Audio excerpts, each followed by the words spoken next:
evidence session of the Environment, Food and Rural Affairs Select Committee. We are joined this morning by a couple of colleagues from committees outside our own membership. We're joined by the Chair of the Northern Ireland Affairs Committee, Tony Atsa, and John Glenn, member of the Treasury Select Committee. This morning we are going to be scrutinising the potential impacts of the proposed changes to agricultural property relief and business property relief on the farming sector as part of our recently launched inquiry into the future of farming. We have two panels of witnesses today, and we shall be pushing hard to get as much information into a relatively short period of time as possible. So, as is always the case, less is more on these occasions. Brevity is appreciated. For my own part, I would simply remind the committee and those observing our proceedings of the declarations previously made to this committee and also those included in my entry in the Register of Members' Financial Interests. Gentlemen, good morning. You'll see we've not incurred too much taxpayers' money in keeping the committee room warm for you this morning rather. But can I ask you first of all, for the benefit of the meeting and for the official record, to introduce yourselves. Perhaps we'll just start on the left here and work along the panel. Good morning, I'm David Sturrock. I'm a senior research economist at the Institutes for Fiscal Studies. Good morning, I'm Dr. Aaron Advani. I'm an associate professor in economics at the University of Warwick, and I'm director of the Centre for the Analysis of Taxation. Jeremy Moody, secretary and advisor to the Central Association of Agricultural Valuers, representing, qualifying and briefing some 3,000 of those advising farmers and owners and others across the whole United Kingdom. Good morning, Stuart Maggs, Head of Private Client Services at House Percival LLP. I specialise in estate and succession planning for farmers and other business owners. Okay, thank you very much. We're very grateful to you for your time in providing written evidence for us as well this morning. David and Aaron, if I can maybe just start with you first of all. Looking at the rationale for reforming APR and BPR from an economic and taxation perspective, government has stated that its measures will tackle tax avoidance by the super wealthy. Who are the super wealthy in this context, and how effective do you think they will be in that aim? Looking at who would be affected by this change in tax, then it is those who would hold some combination of agriculture and business property above a certain amount at death into their estate. I don't have an exact definition of who the super wealthy would be, but we would expect that as a result of these changes, the effective tax rates on some what are, in some sense, relatively largest estates of multiple millions would pay a higher tax rate as a result of this.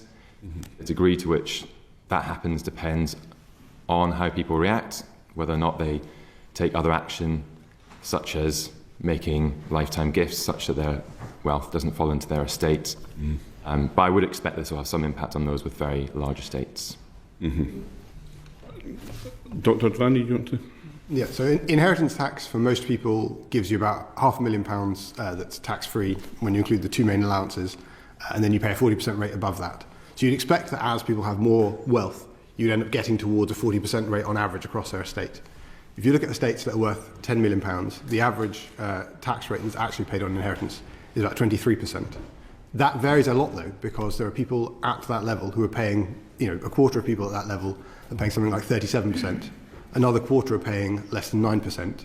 1 in 6 at that level are paying less than 4%. So there's a huge range among well-off people, among people with high levels of wealth, in the amount of tax they are paying in inheritance tax. So there may be a case for having particular reliefs with stated purposes. I think what's really important for this committee to scrutinise and for other committees to scrutinise is what are exactly the reliefs that are there.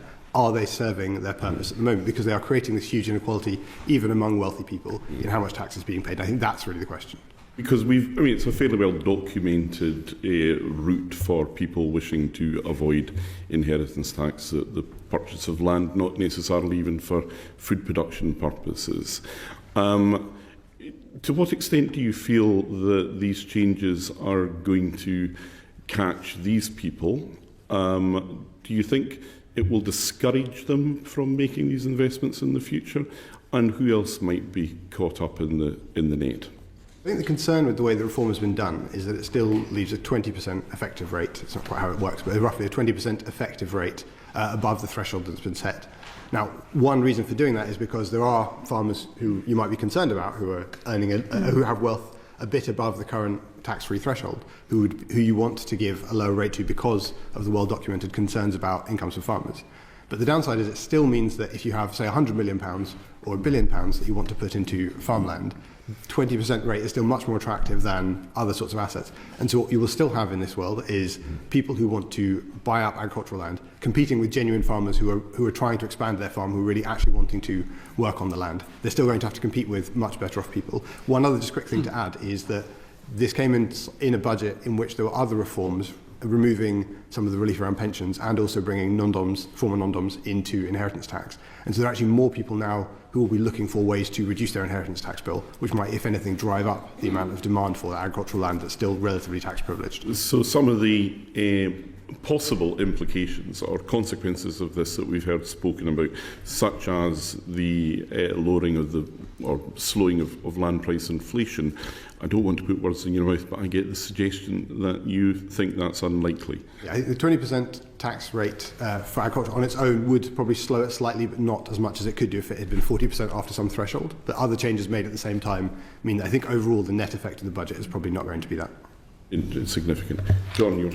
Could I just ask you about business rollover relief? I think there's a wide consensus that people that sell businesses defer capital gains tax by buying large tracts of land. Sort of the people that most people feel should be dealt with. Could it not have been more effective and more targeted to use business rollover relief to actually tackle those people who were getting massive relief from capital gains tax? And wouldn't that have yielded more than actually using this mechanism, which allegedly risks bringing in practising farmers who will be more troubled by the outcome? Yeah, so for the benefit of the committee, in case not everyone follows all the tax details, it's the case that if you sell assets that are normally liable to capital gains tax, but you purchase agricultural land, then you can not have to pay the capital gains tax up front. You essentially get a relief while you're buying that. And a fairly standard planning strategy would be to sell those assets, get your large gain, purchase agricultural property, and if you hold that until you die, then you are relieved of inheritance tax, but also relieved then of the capital gains tax because you don't pay capital gains tax on assets you hold till death. So I think something that hasn't seemed to have been looked at this budget, but that certainly should be scrutinised because it causes this exact problem, is the fact that relief for any asset I'm selling, if I'm then using it to buy agricultural land, is a way in which I can avoid the capital gains and currently inheritance tax. And that creates demand for agricultural land from people who have no desire to farm the land but want to buy it because they're getting it from a tax minimisation perspective. That would be a change that would not have the impact on those who are currently using the land for agricultural purposes. That reform in itself food production wouldn't affect the people who are currently using the land for agricultural food production. Why do you think that wouldn't have been looked at? Because it would have clearly have saved the government lots of challenges presentationally. I can't really speculate on what the government does. Hopefully at Treasury Select you can ask the ministers about that. I have no idea. Move on to the next lot. Yeah. Can I ask about the net effect? And if we look at the OBR in page 70, table 3.8, it says there's a whole list of measures of which is high or very high uncertainty. And obviously we understand that farmers and some of those that advise farmers will be able to put mitigations to some extent, depending on the age, the family structure and so on. What do you think about the high and very high uncertainty that the impartial OBR judges would accrue from these changes? I agree. I think there is a high uncertainty about how large the behavioural effects will be, because one would expect that, as the sort of conversations have been going for the last month since the budget, there'll be a month and a bit, there's been a lot of conversations about actually what should farmers be doing to plan. Some of the comments by government ministers have been, well, take advice, work out how you can plan. There's fairly standard inheritance tax planning that's not special for farmers. That is, if you gift assets and gift them more than 7 years before you die, that's tax-free. One of the reasons that farmers won't have been doing that, and owners of agricultural land won't have been doing that, whether they're farming it or not. In recent years, will be that if you hold the asset till you die, the capital gains tax is also wiped out. Whereas now, if you pass it on before that, then the capital gains tax isn't payable immediately, but if the next generation were to sell the asset, capital gains tax would be due on that. And so that isn't a problem for somebody, again, where it's a family farm that's going to be carried for many generations, because there'll be no capital gains tax as long as the asset remains in the family. But it means that liability isn't wiped out. And so I think that that's created some pressure towards people hanging on to the asset until death, because then you're sure that both those things are wiped out. That might be one of the reasons why the current structure of the relief up until this reform hasn't been a great one. I mean, one thing just to add for the committee's benefit, if you weren't aware, in 1988, Nigel Lawson looked at the possibility of moving from a 50% to 100% relief, and he explicitly said he didn't want to do it for three reasons. And he said it would remove the present incentive that was present at the time for passing on control of businesses and farms during lifetime, which he thought was really important as part of making sure that you had that planned continuity rather than just continuity on death. So people would actually think about when they wanted to hand over and make sure the next generation were looking after the assets. It would provide a complete tax shelter, and it would induce extensive and undesirable behavioural change. Those are the three comments he made in his papers. Can I just sort of probe a little bit more in terms of the sort of net effect? I mean, David, perhaps we'll come to you in a sec, but your boss, Paul Johnson, who I've done media with, is sort of totally relaxed about this change. He sees it as a clear loophole. But one of the things that I think is vexing for the farming industry is the interaction with their operating model. So, I'll have a constituent says their farm's worth 8 million, maximise all the conceivable reliefs, they've got 5 million, creates 20% of that, a million liability, paid over 10 years interest free. But 100,000 a year for 10 years is a lot of money for a farm that's not making very much. Have you done any analysis on the sector itself and the sort of cash flow dynamics of quite low return businesses, and therefore how that nets out in terms of the effect on the public finances? We've not done any explicit analysis of that ourselves in terms of dynamics of the sector or what it would mean for the amounts raised by this policy. I would note that in addition to the ability to spread kind of explicitly the tax payments over a 10-year period, then at least going forwards there's an ability in principle to spread those further by sort of private action saving and perhaps using other products. But I agree with you that the amounts resulting still can be large compared to the incomes for some farms. If I could just ask my last question, Chair.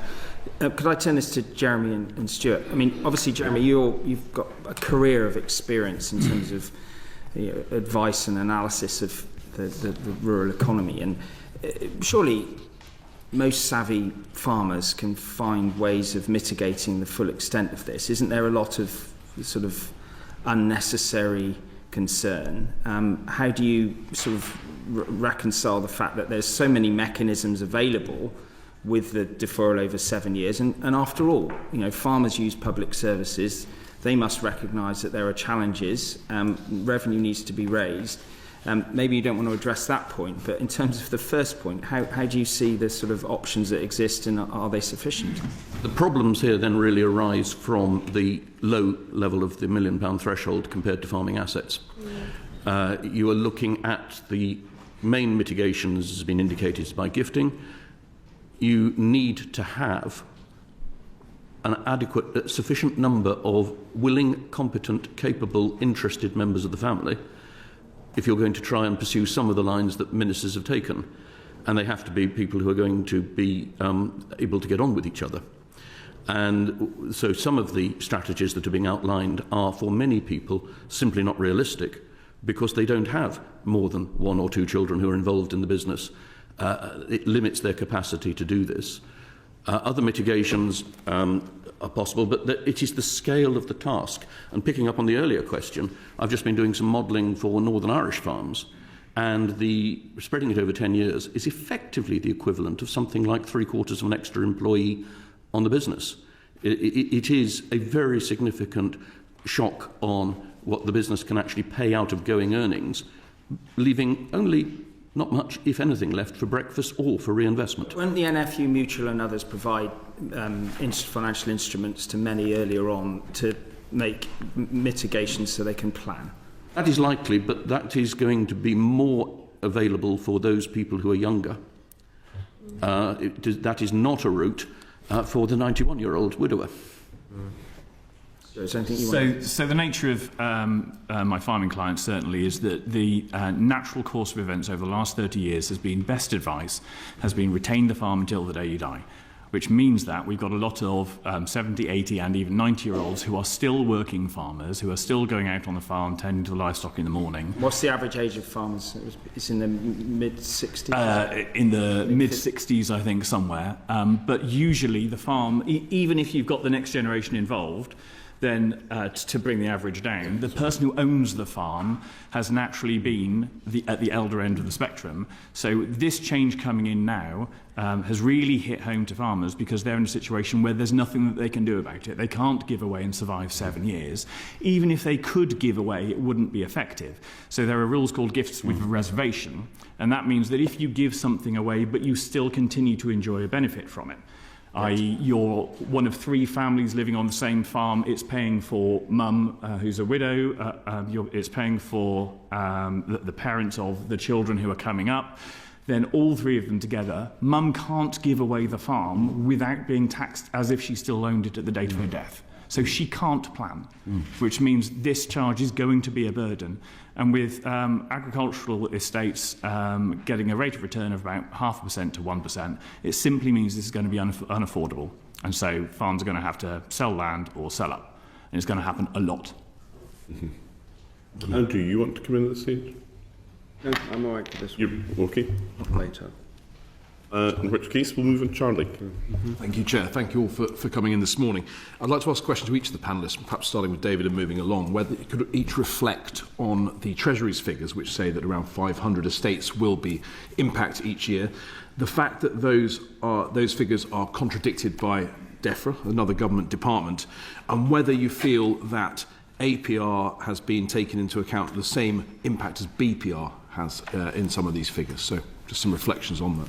Yep, happy to start off on this.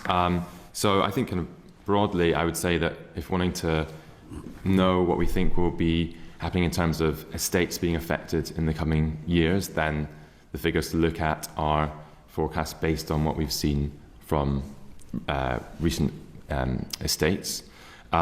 So for clarity, that figure that's produced by OBR, HMRC and Treasury for around 500 estates being affected is based on a forecast of how many hold combined agricultural and business assets that would be above a certain threshold.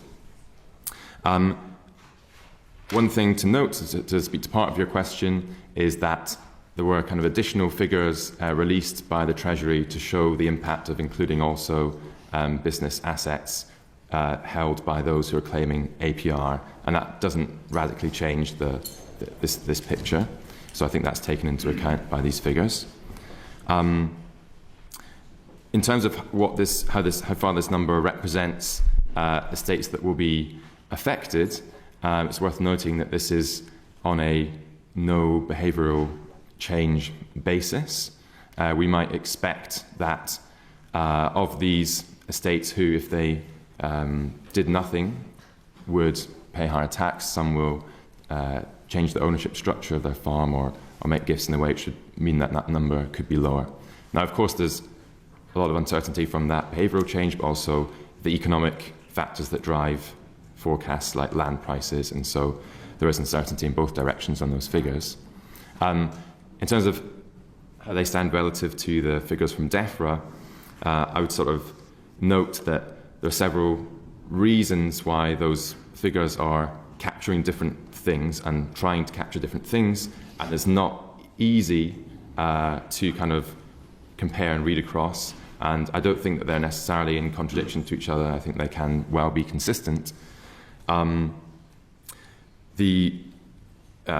there's a lot of different numbers that have been going around, of course, to kind of keep things at a high level. The figures that come from DEFRA are about the value of farm businesses.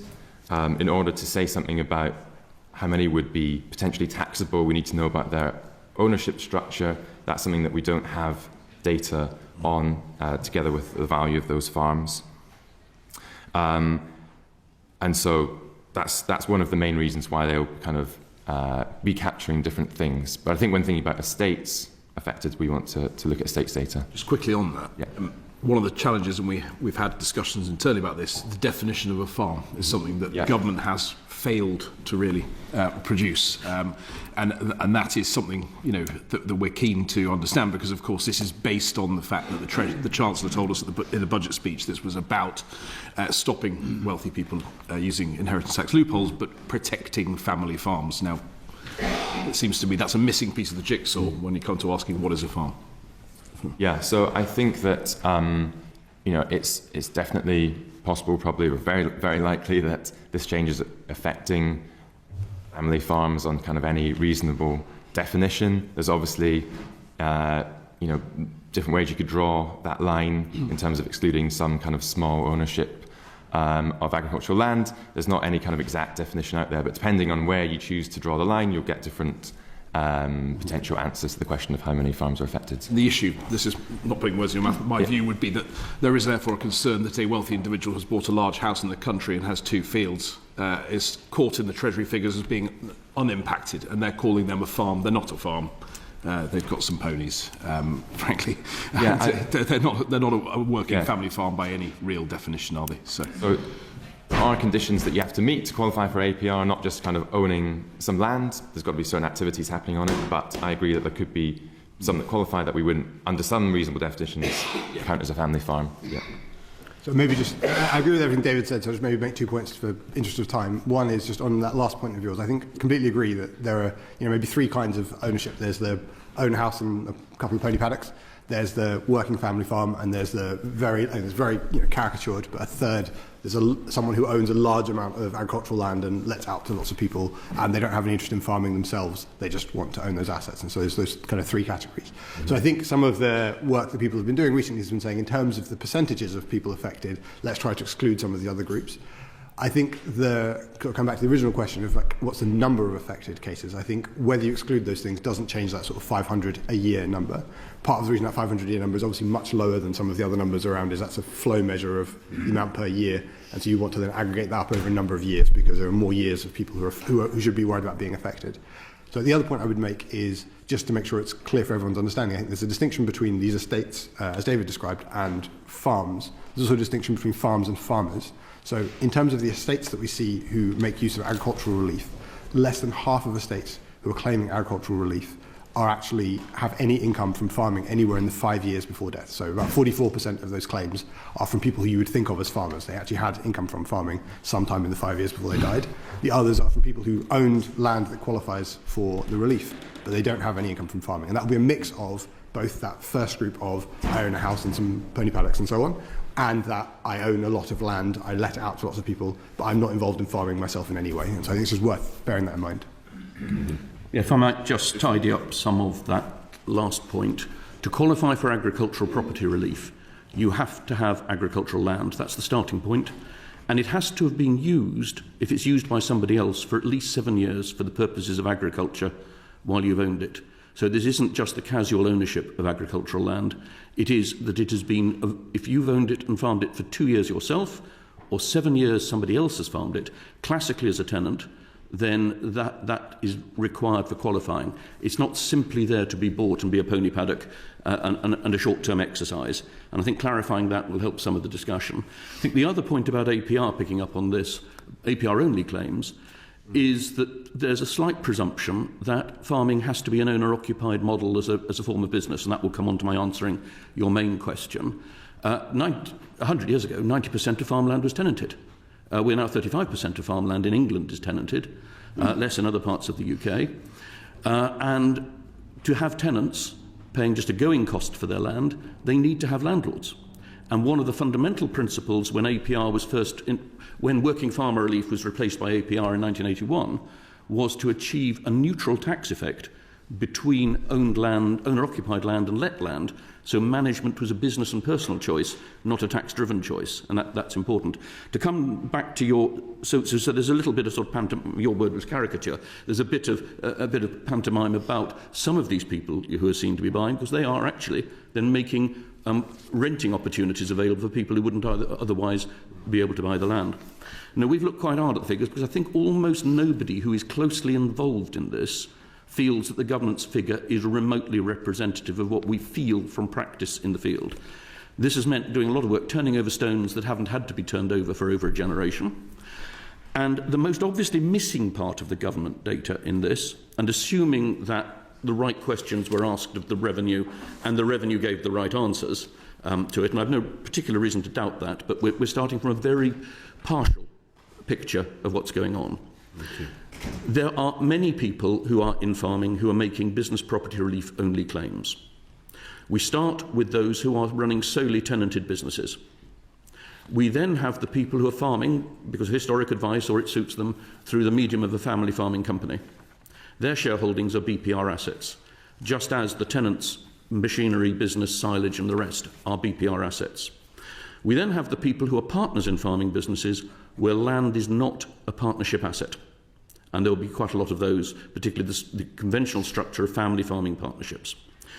Beyond that, and I referred to turning over stones, one of the things that we've discovered in going through this is the number of people, presumably who don't have a farmhouse for which APR is important, who have simply made their claims under BPR for land, machinery, buildings, livestock and the rest. That might not be the conventional way it's thought about, but it's a legal, proper and effective means of getting straight to relief on market value without all the subjective hoops that you have to do to pass the tests for APR. And there appear to be many more of those about than I would have replied to you 8 weeks ago. It's one of those things that you turn up. The last part then to add, I think, about those numbers is that we have now seen the HMRC guidance on completing inheritance tax returns for business property relief. If you're fully relieved, you put the value in that it is in the balance sheet and the income tax accounts. That is dramatically, in many cases, understating the value of the business property relief assets. For a dairy herd, it could be understated by 70 or more %. And that's a very significant uplift when you think about the value of cattle at 1,800, 2,200 an animal. The last part then to add is that this creates APR claims out of what were previously spouse transfers. If minister's advice is taken, the classic model whereby first spouse dying leaves all goods to the second spouse and benefits then from spouse relief and assets are given on second death, this will at least encourage advised spouses to think about whether they should give, if not $1 million, there are good reasons why they might not want to give the $1 million to protect the reasons previously given on gifts with reservation benefit and the like, but give some down to the next generation, which would then be an APR-BPR claim that doesn't currently exist. So working through those factors and what we see of the structure of the industry across the UK, we've come to a figure because we don't think a figure in a year is relevant. It's rather saying to the people who die in 2027 that they don't matter.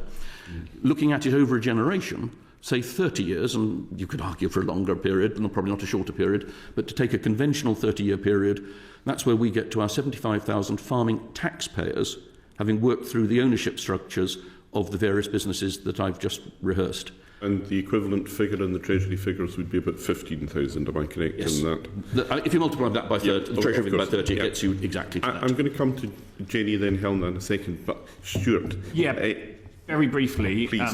Firstly, can we stop talking about pony paddocks? Pony paddocks don't qualify for agricultural property relief. Delighted to. If you put horses on your agricultural property, it stops qualifying for relief, so that's a complete misnomer.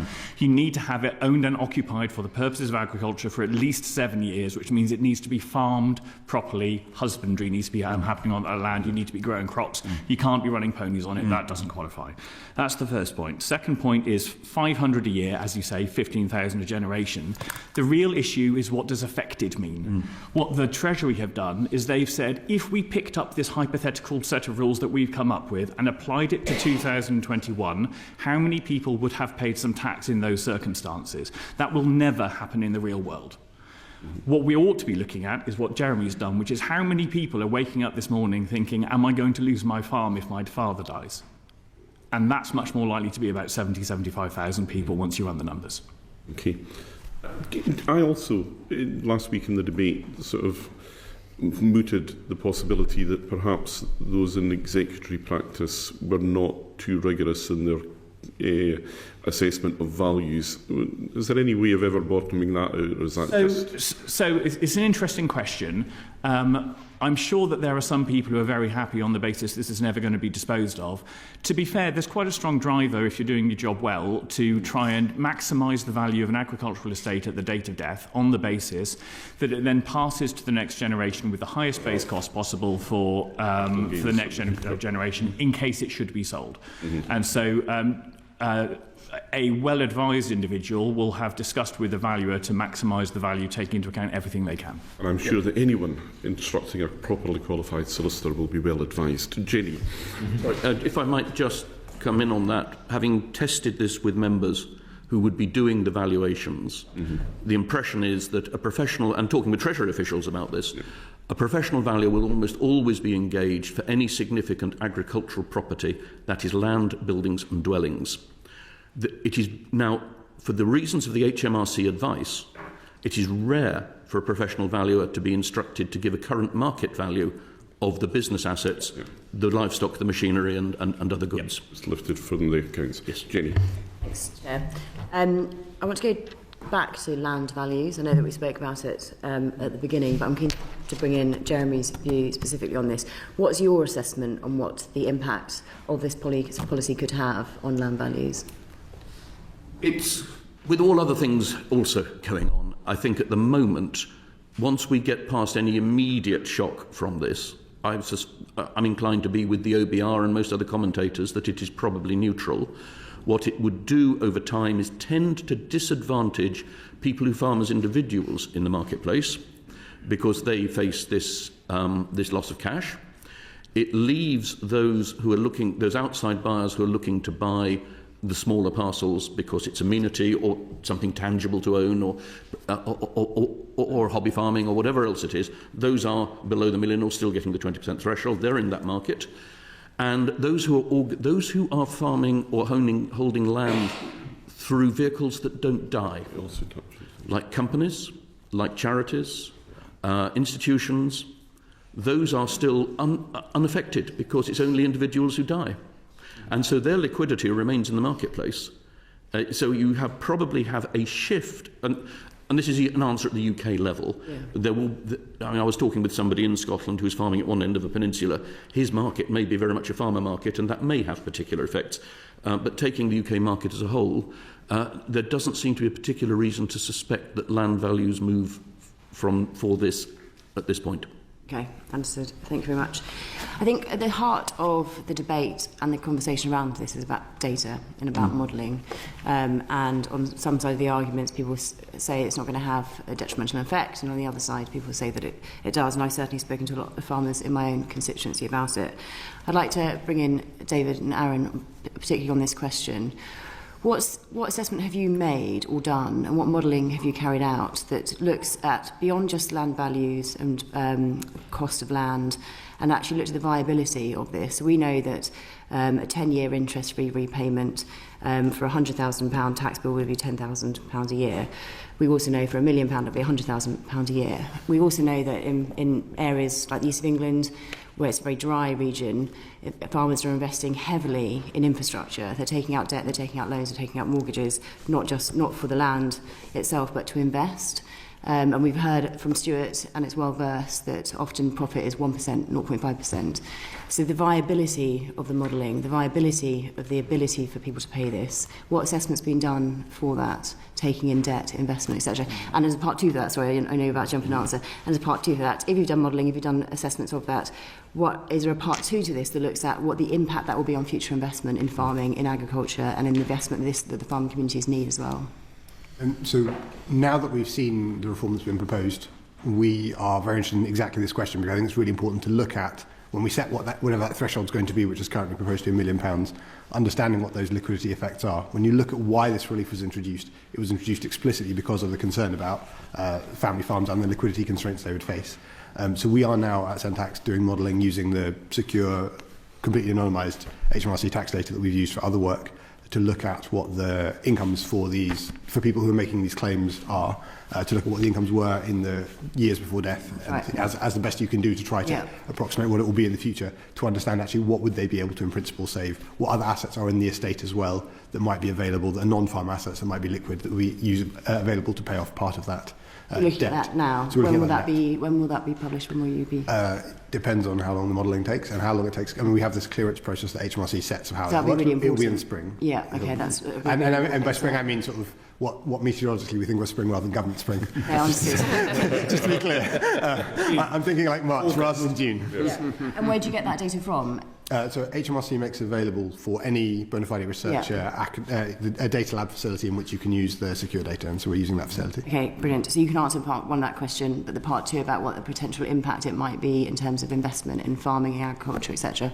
You would be able to draw assumptions from it, but we wouldn't. You're saying that from that data you wouldn't be able to. So that data won't be particularly detailed in terms of us understanding what debt farmers are currently able to take on. I think the key question, and it's actually kind of the core question actually around all of this, is how able are farmers to, and so owners of assets, able to access capital from other sources? Because in a world in which, I don't think this is the world we live in, but in a world in which actually they could freely borrow and it was all very easy and straightforward, that then actually some of the concerns also around this might go away, because you would say, we can borrow to be able to pay this off. I think the real concern is that they can't borrow as freely. I think one thing just to add on your point about the fact that the farmers will be already taking out debts to be able to invest in infrastructure is that some of that debt will already be reducing some of the asset value within their estate. I think that's one of the reasons the inheritance tax data are the right ones to use for understanding what's the value of the estate as a whole. Because I think it's a mistake sometimes that people take the land value and multiply it by some average thing and don't have information on this kind of debt and other assets.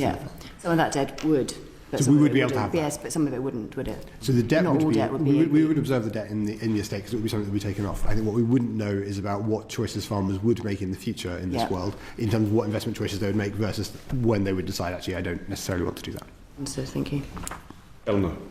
Thank you, Chair. I just want to bottom out this point that's been touched upon around pony paddocks and whether there's a bit of a myth around that at present. Colleagues have referenced perhaps if somebody had a house and 2 fields and some ponies, they would perhaps currently be on those list of people benefiting from APR.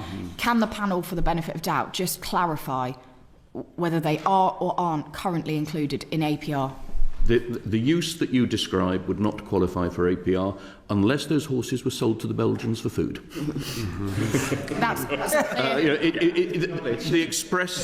We are expressly looking at agricultural use. For the purposes of agriculture, it is agricultural land and parcel. That is the bottom of the whole edifice of APR. For 7 years, if it's somebody else, and so no, pony paddocks would not qualify. It's an easy jibe, and it complicates the debate. Or for 2 years before as well. 2 years if you own, if you run farming yourself. Yes. And so if you're a hobby farmer as well. So I think the pony paddocks thing is. Those figures are not included in the current assessments that we're looking at. Okay. Unless you're doing some farming of your own. So if you're doing some hobby farming as part of it, so you can say that I've got some agricultural use. Then 2 that's what you ponies need to wouldn't. What about 2 dozen rare breed ewes? That would qualify. So if I can qualify, the bottom end of the APR claim, the under £2 million, is often going to be a combination of people who have come out and bought, for example, some parkland around their house and some sheep are being run on it. That would qualify. It's the person who's bought a field next door that is let to the local farmer, is being used by the local farmer, either because it's being ploughed up or he's running some sheep on it. One day he thinks he might get some development on that because the village boundaries might expand. So he's kept it. It's not now, it's 30, 40 years in the future, but he's kept it. So and the other people who are in there are a lot of small holdings. So the bottom end, sub 2 million-ish, is probably people with very small scale activities with low levels of acreage who are ticking over with probably not doing the agriculture themselves unless it's a small holding, but retaining the land. And then the claim goes in at the date of death, it gets uplifted, and then it passes to the next generation. There would also be the small areas of land that are used for intensive businesses. Yes. So the pigs, the poultry, horticulture, which won't use very much land, but will be piling up value of output on that. And those will be there. And then partly with the way the flow of this goes, but actually as a matter of family history, there will be land owned by other members of the farming family from a past inheritance or something they make available to the farm. And they may have, the aunt may have 50 acres. That would come in on this and simply be then farmed as part of a larger exercise. Just simply by the way, there's been previous devolution of assets. What I'm hearing from you then is that when various different claims have been bandied around about a percentage that may be affected or not affected by these changes, some have rebutted those figures by saying actually those who aren't impacted are actually those people with pony paddocks or whatever. But actually what I'm hearing from the panel is that those people who are included in those figures are genuinely farming, who are benefited from APR at present. They may not be the ones farming it, but the land should be being... Land is genuinely being farmed. Yeah, okay, that's clear. I also wanted to... It may just be worth pointing out that all these issues go to the Valuation Office Agency, and the Valuation Office Agency, if it senses a problem, may come out and look. And at this point, they are the eyes of the revenue for this purpose and would report back, and they have skilled agricultural valuers in their membership doing this. So that won't be in every case. In your experience? Sorry? Does that happen often in your experience, Jeremy? Probably not in say, half of cases, but it happens where they sense something is to be checked. Okay. And Jeremy, you also mentioned that the changes we're talking about today have not impacted at all those institutions that don't die. I was quite surprised when speaking to local farmers to learn that a lot of farmland in my constituency in Hastings and Rye is owned by an Oxford college, All Souls College. I understand this is fairly common. A lot of land is owned by the Oxbridge colleges, by the big private schools, by big institutions that don't die. With all of your expertise as a panel in this area of tax, are there any changes you would propose to those institutions that don't die that you feel may contribute to the farming sector in future to raise revenue from those institutions? Yeah, because the first point, perhaps, is that they are then making land available for tenants to rent. And they are expressly, unlike other sectors, they are doing so with a very long-term horizon, and so capable of offering the longer tenancies that many people say would be desirable for the sector. So this is where there's a risk in caricature in looking at this. I think I'd answer then more generally by saying that I think it would be more consistent with the principles of good taxation to raise tax when money is available to pay it. And that points more to disposal than it does to taxing whenever the Grim Reaper chooses to come, and often perhaps sequentially in a generation. So the ways in which you do that, I think, are open to debate. So I'm not necessarily going down the road that was flagged earlier, but it is better for business planning, it is better for investment, and it is more rational for tax policy to take money when there is money available to pay it, rather than the tax itself driving change. David, Aaron, any reflections on that? I don't want to add anything on that one. That's not something I've sort of thought we about are in depth. coming under some pressure of time. I've got Andrew and Sarah wanting to come in on this, please, very briefly, so we can. There's very important material that we do still need to cover. Andrew. Yeah, we think we picked up one of my questions, which is fine. But look, one of the great troubles with public discourse on this is that we've got too many different sets of figures that roll against each other. So we're comparing 1 year retrospective with 30 years, I think, in your thing, and we're scrutinising the Treasury assumptions. I think you forgive me, I think me and many colleagues I talk to struggle with a 30-year 70,000, 70,000, 75,000 by not understanding, not having the level of scrutiny the Treasury figures do. Can you tell us a bit more about it? So you mentioned that within it there were some people who own lands but use it as renting opportunities, so they're not actually farming themselves. Are they included? Let me go through them. Are they included in the 70 figure in it? Do you include, say, farmers that have no children? So yes. They won't be passing it on. So they wouldn't get the inheritance. So they wouldn't have the opportunity to pass those farms on because they have no children. Unless they had brothers, sisters, nephews, nieces. Okay, but we don't get the sense of, but that's something the general public in my constituency don't have that opportunity in their own areas, but so it's a special relationship. So when we talk of 30 years and 75,000 figures, that's a really wide canvas for us to understand without understanding assumptions. Well, firstly, it is on the assumption, implicit assumption in this, and again, all these are rough averages to get to figures, is to take it that farming assets are devolved down a generation, and typically a generation from birth of one generation to the next, call it 30 years. That's a rough figure for this, and would be a conventional figure for this. And then it's the question of what family members that you have, and they needn't necessarily be direct lineal descendants, and sometimes it's grandchildren, and it may be laterally within a family. But this is starting with the point that you have people with, the very starting point was looking at those farms that would look, on the face of it, on average across the UK to have a value of at least £1 million. And then to start looking at the composition of the ownership structure of those.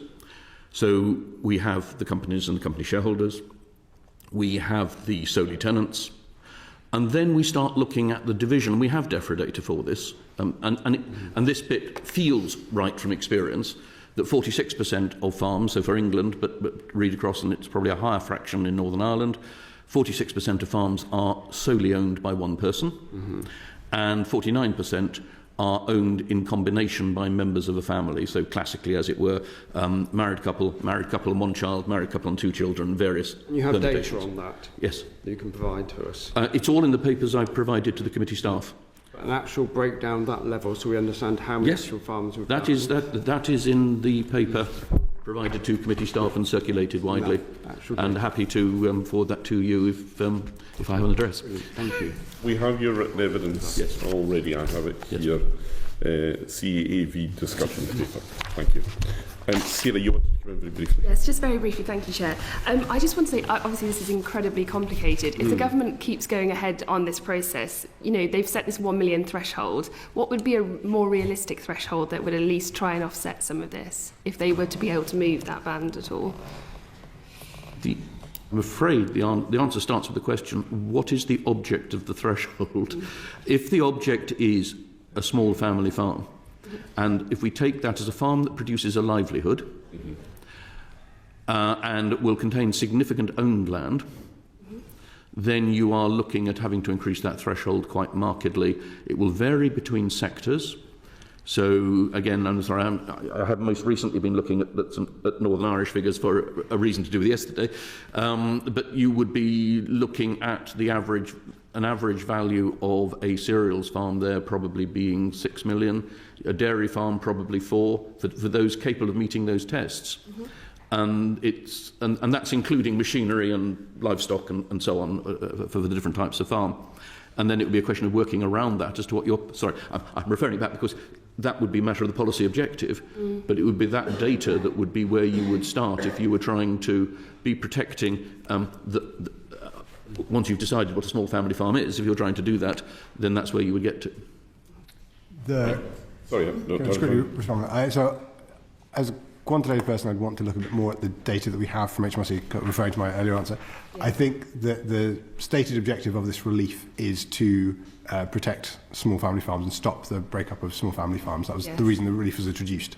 And so I think it's important to understand, actually, again, what are the liquidity constraints that those farms face, and trying to find out where would a threshold be that would be consistent with that. But I think it's really important to start from that and to remember that in the current form, the way the relief has been structured until since 1995, is one in which actually the relief has driven up the cost of land in a way that's actually not effective, not supporting genuine farmers, because it makes that land more expensive for them. So I think that's the reason why a reform is certainly necessary. I think it's just about where you set that threshold. I think it's a really important question. I think we're certainly doing further work. I'm happy to provide that to committee when we've done that. This is a question of a non-structural relief for an economic or social purpose. Dr. Van, just before we move on, we've got your written evidence in relation to the interrelation of agricultural relief and business relief, so I'm not going to dwell on that, but is there anything you would want to add to that? No, I'm covered in everything. Johnny, there are subjects in relation to the geographical variations here.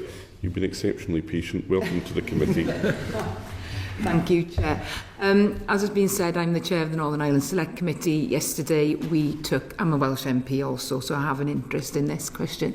But yesterday we took evidence on this topic because of the impact that this inheritance tax changes are going to have in Northern Ireland. We heard from the UFU, who said that many of the farms are smaller. They're also owned, so there's very few, if any, tenant farmers, and there are higher land prices. We know that farming policy in the UK is devolved, however, this isn't, and I just wanted to know more about the impact and the consideration of these reforms on the devolved countries. But I'm going to start, with Jeremy, because he was unable to join us yesterday due to technical faults in this room. What are the, and I know you've got a report coming out on Northern Ireland, but what are the main things that you need to flag with us? I think the particular things to pick out, I'll pick out on Northern Ireland and I'll pick out on Scotland at this point. On Northern Ireland, as you say, smaller, very livestock-based units in the main. Some of that, of course, includes intensive pigs and poultry coming through. Higher land values. If you go into Armagh, you could easily be 20,000 an acre, obviously less in the Sperrins, but you're looking at distinctively higher land values than you would have outside some hotspots in Great Britain. A pattern which appears to be more strongly sole ownership rather than between members of the family, and so that concentrates value at that point on these units. Where we're getting to on figures is, again, something of the region of 5,500 to 6,000 taxpayers affected. We're getting then, if I play that through, to something around 200 a year, coming through, which again is 40% of the government's total for the whole UK. This is the difficulty of making with reconciling the figures that we can come to with the presentation. The very distinctive point I'd like to make about Scotland, it's not a purely Scottish point, but I think it's 95% a Scottish point. One of the questions that was opening up in the courts at the time when full relief was introduced, and therefore it stopped the discussion, was the value of an agricultural tenancy that continues after the death of a tenant. Now, most Anglo-Welsh tenancies die with the tenant, but in Scotland they continue and can be bequeathed by the tenant, and there are processes for family members to seek it. At that point, that becomes a valuable asset. The case law has been developing since the late 30s, but was critically developing in the very early 90s. For a lowland Scottish arable farm, we think that you are running into the million threshold on an asset that you cannot liquidate. You cannot get value for it compulsorily if you're the tenant. So this is, if you like, a charge for which there is no resource. We think you get there about 300 acres. And that will apply to possibly joint tenancies in England that continue, or a few fixed-term long FBTs in England and Wales. But the point is very distinctively a Scottish one, and will play through on a sector that is already pretty precarious. And I think that's quite an important thing to understand, that it's taking value when an owner-occupier can sell land. An owner-occupier can pledge land to a bank. A tenant can't. And that I think is something that is worth canvassing. Has anybody else done any work on the devolved nations? It's something we're looking at as well, again, in the work we're doing now that we know what the reform that there's been a reform that's been proposed. It's something we're looking at as well. So we'll have something, and we'll submit evidence to the committee, and we can share it with your committee as well. Thank you. Henry, you want to come? Yeah, I just would refer the committee to my declaration of interests. Jeremy, you talked about England and Scotland, Northern Ireland. Is there any way that we could get specific figures in respect of Wales? It would be nice to try. The difficulty really here is we've got aggregate data that will just about stand the weight of judgment at UK level, and a certain amount of modelling and so on is what I'm relying on in Northern Ireland. I've been asked by Scotland to produce a figure how many might be affected, and I've stressed that there's got to be a very large margin of tolerance in Scotland, partly because of the 10,000 crofters that turn up in many of the statistics, which give it a very particular pattern at that point. So for Wales, again, I would like to try. This is all work that's really been driven by the end of October with a lot else happening. It would be nice to try. I don't have a figure for you at the moment. But you're dealing again with a very strongly livestock-based economy. So some dairy herds that will have get down to Pembroke, some very significant dairy herds with value, as well as the machinery in potatoes and other horticulture. It would obviously be different when you get up into the Cambrian Mountains with lower land values but large numbers of sheep. So there's an extent to which it's making judgments on data that covers such a wide spectrum would be the caution on this. So you have, if we come forward with a figure, it will be caveated in terms like that. I don't have one for you now. And can I just take a sort of step back for a second and thinking long term over the course of this policy, and we have quite a unique agricultural sector in this country because of the way in which land is owned, and that's different if you looked at Europe or in the US, for instance. And we've talked a lot about organisations that don't die. I'm interested about your view about, in the long term, about the changes to the agricultural sector as a result of the policy. I think inevitably it weakens productive agriculture. I mean, at the moment, this is an interesting policy for a line that hits the people it's supposed to protect and protects those it's supposed to hit, which is awkward. It tends to lead to fractional ownership of land within a business, which must probably complicate its borrowing capability at that point, and also people unwinding mortgages secured on land that they're then giving in different directions, complications around that. The need for a business to retain competent management, and that's where I think there are issues about people wanting to be equitable between children who are away and children who are intensely involved in the business, and managing that and wanting to keep the people who are the business in the partnership running the business. And that's where, conceivably, it leads to an increase in the let sector as families ensure that land is let to the business by separate ownerships, so there's a coherence to the business. I think the worry goes back to an earlier question around borrowing capacity out of this, both with the cost of the charge and how this may fracture ownership structures to deal with this when many economic pressures are in exactly the reverse direction. I'd say the recent... On ownership structures, it's already not a straightforward matter to secure charges over agricultural property. It's an involved process. It requires experts who know what they're doing. The more dispersed the ownership of the farm is, the harder that's going to be to do. And so it's just going to make things increasingly difficult for people to secure charges over their property. I was just going to add that I think one of the things that's been very clear since the budget and the sort of focus on the issues that face farming is that there are lots of pressures on farming. I think the wider question for this committee, as a sort of engaging with this, is how much the use of inheritance tax relief has ever been the appropriate way to support farmers when they have these constraints. I think direct support that actually supports farmers when they're farming, who are farming, might be something that would be more effective at supporting farmers than something that supports only farmers when they die, or in fact owners of agricultural land when they die, where they may or may not be passing it on to descendants who want to hold on to that farm and actually use it. So currently the relief is something that costs money, some of which is going to people who will pass on the land to somebody who actually doesn't want to farm it, might want to sell it on, and at the same time it's not providing support to that maybe second son in a two-son family who actually isn't going to inherit for the reasons that have just been explained, that you wanted to try and consolidate the ownership, but who actually still wants to stay in farming and is trying to find a different way to get access, and actually having to compete with someone wealthy who wants to buy up farmland just for the sake of passing it on. So I think the inheritance tax relief has never really, I think, been the best way to support the farming sector. And just coming back very briefly on that, this is the issue also, though, of the viability of the tenanted sector. It relies on people wanting to invest in land that they are then willing to let. And without that, you don't have tenants, and that's the much easier way for people to gain access to additional ancillary land or for land when they're starting a business, without having to carry the capital cost of ownership and the returns we've talked about. And I don't want to lose sight of that angle in this, because pursuing too narrow a view prejudices that sector.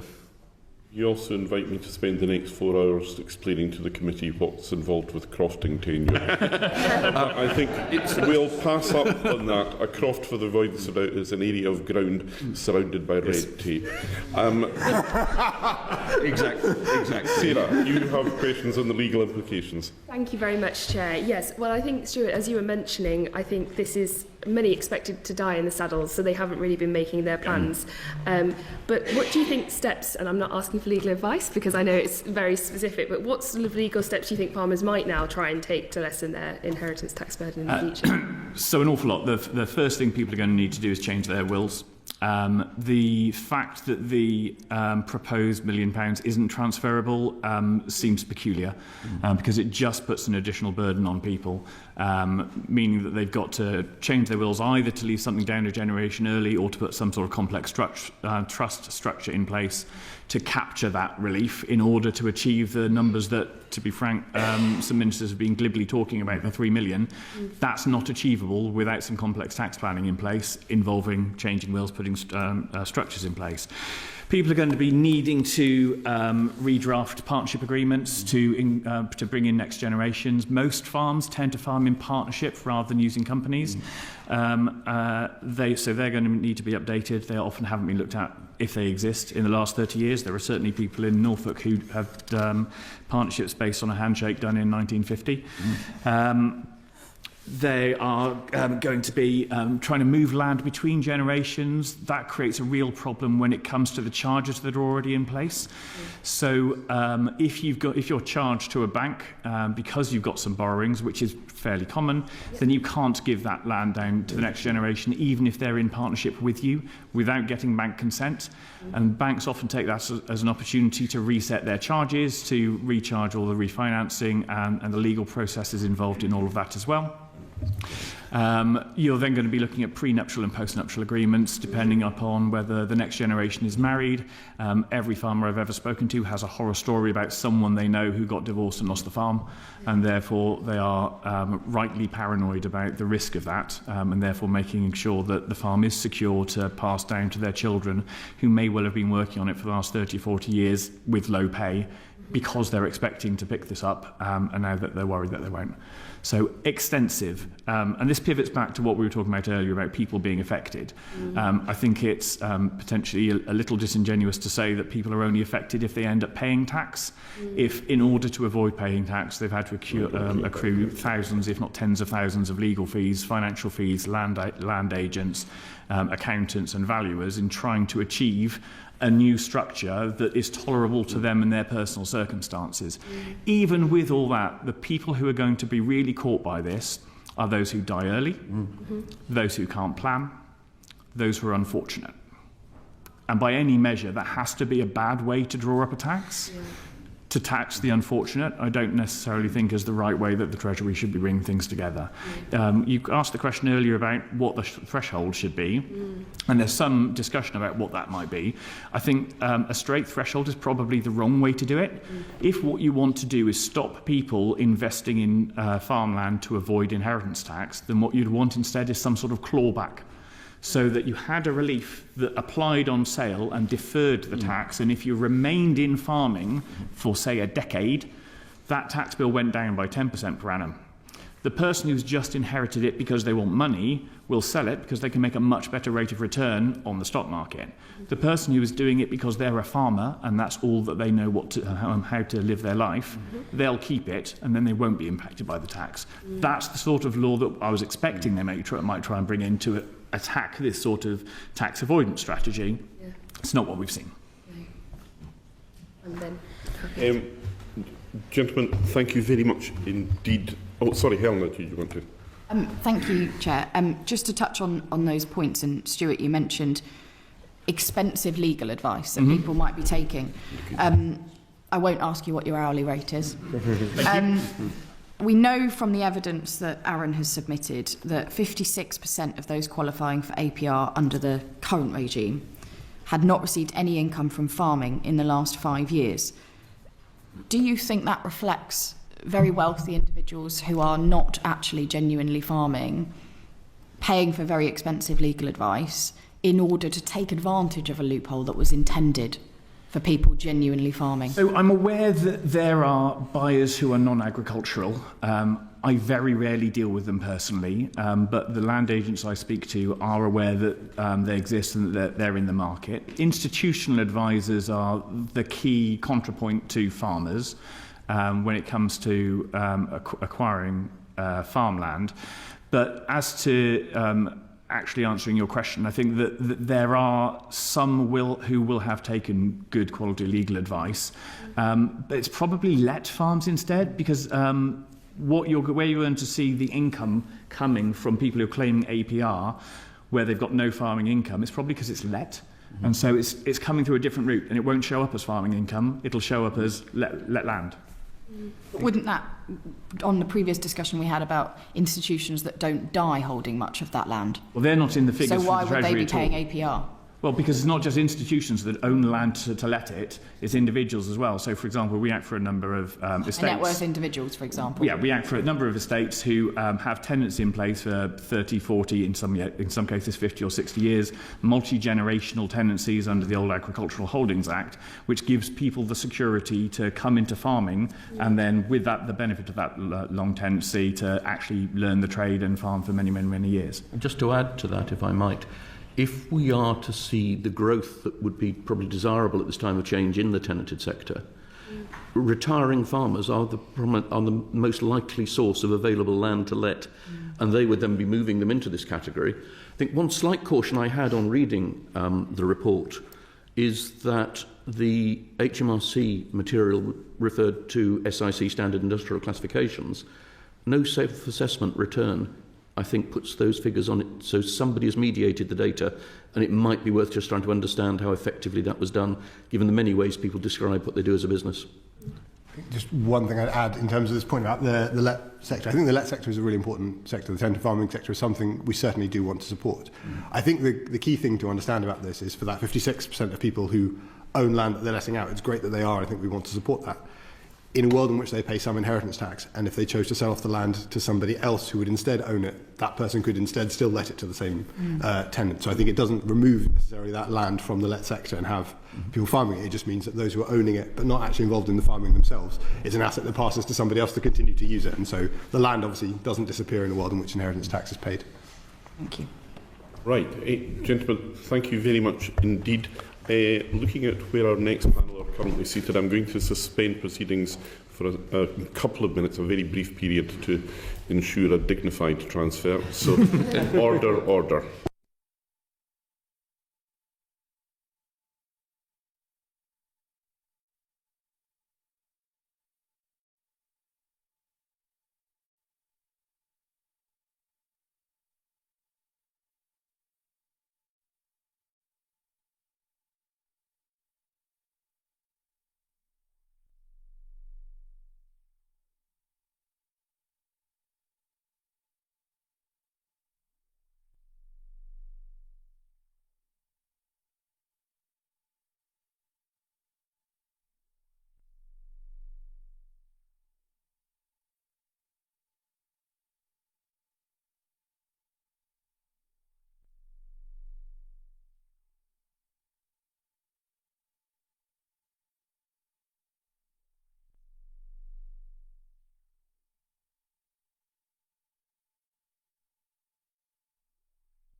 The sitting is resumed. Good morning. You've been with us already for the evidence session this morning. Can I invite the members of the panel to introduce themselves for the benefit of our audience and the official record? Mr. Bradshaw first. Tom Bradshaw, NFU President, representing 44,000 members across England and Wales. Victoria Vivian, President of the Country Land and Business Association, and a farmer and landowner from Cornwall. Robert Martin, National Chair of the Tenor Farm Association for England and Wales. Thank you very much for your attendance. Some of you have also submitted written evidence for which we are very grateful. Jenny, can I invite you to start the questioning, please? Thank you, Chair. This is a question to all of you, but Tom, I might start with yourself and work my way down, if that's okay. What discussions did you have with the Treasury and with Government ahead of this announcement on the 30th of October? The only official discussions were the comments that had been made by the Secretary of State some 11 months ahead of it, that there wouldn't be any changes to agricultural property relief, which were public statements which were then reaffirmed a couple of weeks later. We did get wind that something was being discussed the Wednesday before the budget, and at that point we went public with our campaign to write to MPs, and we had over 3,500 members wrote to MPs ahead of the budget. But there was no formal consultation at all. Thank you. I agree with everything that Tom has just said. I think the nature of agricultural property relief has been in the air for a long time, and because we're very much aware of that, we had made representations, detailed representations, to the Treasury about the effect we thought that unconsulted changes to APR might have. So we were never, our views weren't sought, but we did make representations. Ahead of the 30th? Yes. Yeah, great, thank you. Yes, we also made representation to ministers as also to the Treasury officials. We weren't able to get in to see Rachel Reeves, which would have been a huge help to us, and they took many notes, and that's where we're up to. Okay, great, thank you. So that was obviously before the 30th, and what communications have you had since the 30th? How receptive has that been? And may I ask what specific recommendations you have made? So there's been multiple conversations, and I don't think it would be good use of time to go through all of them. But the first meeting on the Monday after the budget that I had with the Secretary of State, Steve Reed, James Murray, the Exchequer Secretary to the Treasury, had asked to be present at that meeting on the Monday morning. At that moment, I asked James what the question was that the Treasury had asked themselves. I said, if we understand the question, we can help you find a solution. But until we know the question, it's impossible for us to help you. And it appeared at that point there is no question. And so then it's been incredibly difficult to actually find and recommend a resolution, because if it is a tax loophole, if that is the priority, is to try and close the perceived tax loophole for those who've made wealth outside of agriculture, to invest in agricultural land, to pass it down, then we will all work together to close the loophole. But until we actually know what the exam question is, it is very difficult. So we've had multiple meetings since then, and you know, up to the Prime Minister. The Chancellor so far has refused to engage. Can I be explicitly clear that in you saying that you're saying that if the government says there's no U-turn, that you haven't come forward with a solution to make this a better policy? Is that what you're saying? We have all written, all of the organisations represented today have written to the Prime Minister asking for a pause and a consultation. I think this is such a complicated area. There are many ways of making the policy less bad, but a full consultation will hopefully arrive at the right solution rather than a less bad solution. Understood. Thank you. Victoria? I think we've probably had all the meetings that are on the list of people you ought to meet immediately of having given them bad news. What I feel the problem has been is that we've had long meetings and no sense whatsoever that any listening is happening. You know, we are talking about the outcomes, we're talking about the long-term effects on the industry, we're talking about the effects on individuals, and everybody nods and smiles and no sense of any listening. And that's why this is such a really helpful inquiry to sit in on, actually. We can argue till the cows come home about the 500 and the 70,000, but if there's no acceptance of the assumption that we're muddling up business assets with personal wealth in this move, and therefore you are going to end up attacking an industry and people's businesses, and that's completely unnecessary. Understood. And you had the same question that I asked Tom. if are your recommendations based on trying to improve the policy that's been put forward rather than advocating for a U-turn? And if it is the former, what recommendations have you put forward that you felt need to be heard? Well, the first thing is the pause. Let's stop and think. Let's not just crash forwards, hoping against hope that this will turn out to be, it'll turn out all right or it'll turn out differently. We agree with the two other associations represented here. A pause to really consider whether there should be a full U-turn and a different approach to agricultural property relief and business property relief. If it's a loophole, HMRC has everything it has in its power to change or close that loophole. And between us, we could find a great many ways of doing that. But this is not the answer to that question. So, in a way, what you're asking is, you've got two questions there. Should we stop? Yes. Should we have a consultation? Yes. But one of those questions, the important questions, is, was this the right thing to do in the first place? Could we actually all be a bit cleverer about this? Thank you. Robert? It's the unintended consequences of the tenant sector that's my concern. The evening of the budget, we met with Daniel Zeigner, and we explained to him in words of one syllable the effect that is going to happen. We're going to see shorter-term tenancies, risk-averse landlords, and we're going to see notices to quit, to free land, to sell, to pay tax. You've already heard from one of your other evidence providers today about the fact that they see in the tenant sector, and there is a huge concern with me. You've also heard today regarding the estates that are not affected, the church, the Crown, the Duchy, the Trust, being charitable statuses, the colleges. So we have the private landlords who have been long-term letters of land for hundreds of years. They still want to let land, but if they're going to be affected by the tax implication, then they will have to make the land vacant possession, and tenants will lose their livelihoods. Yeah, understood. Thank you. Tonya. Thank you, Chair. One of the things that's been very clear, especially when we took evidence from with the Northern Ireland Select Committee yesterday, that this is having a huge impact on the well-being of our agricultural communities. I was just wondering what measures you have noticed. What have you noticed about the concerns of farmers and the increase in the concerns? Is it impacting on their mental health? Tom? I mean, it's very clear. The examples that I'm being sent through are often from what I would say middle-aged farmers concerned about their parents or parent that doesn't believe they have 7 years able to plan, and the awful, unacceptable position that those individuals have been put in. Because somebody said earlier on they haven't taken advice. That's completely wrong. A lot of these people have spent the very best money on tax planning advice, and until the Chancellor sat down, the correct advice was to keep the farm until death. Now they don't have any way to plan through that, and yet they've given everything to producing the food for this country in that period post-Second World War.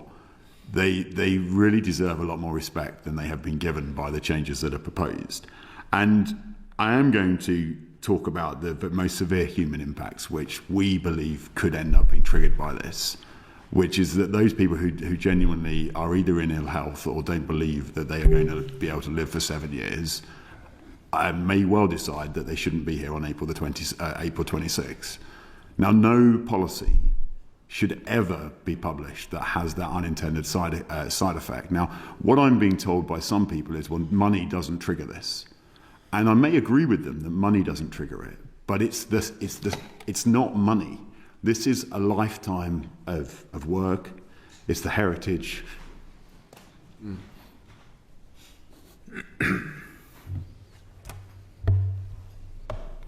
And the custodianship of that farm.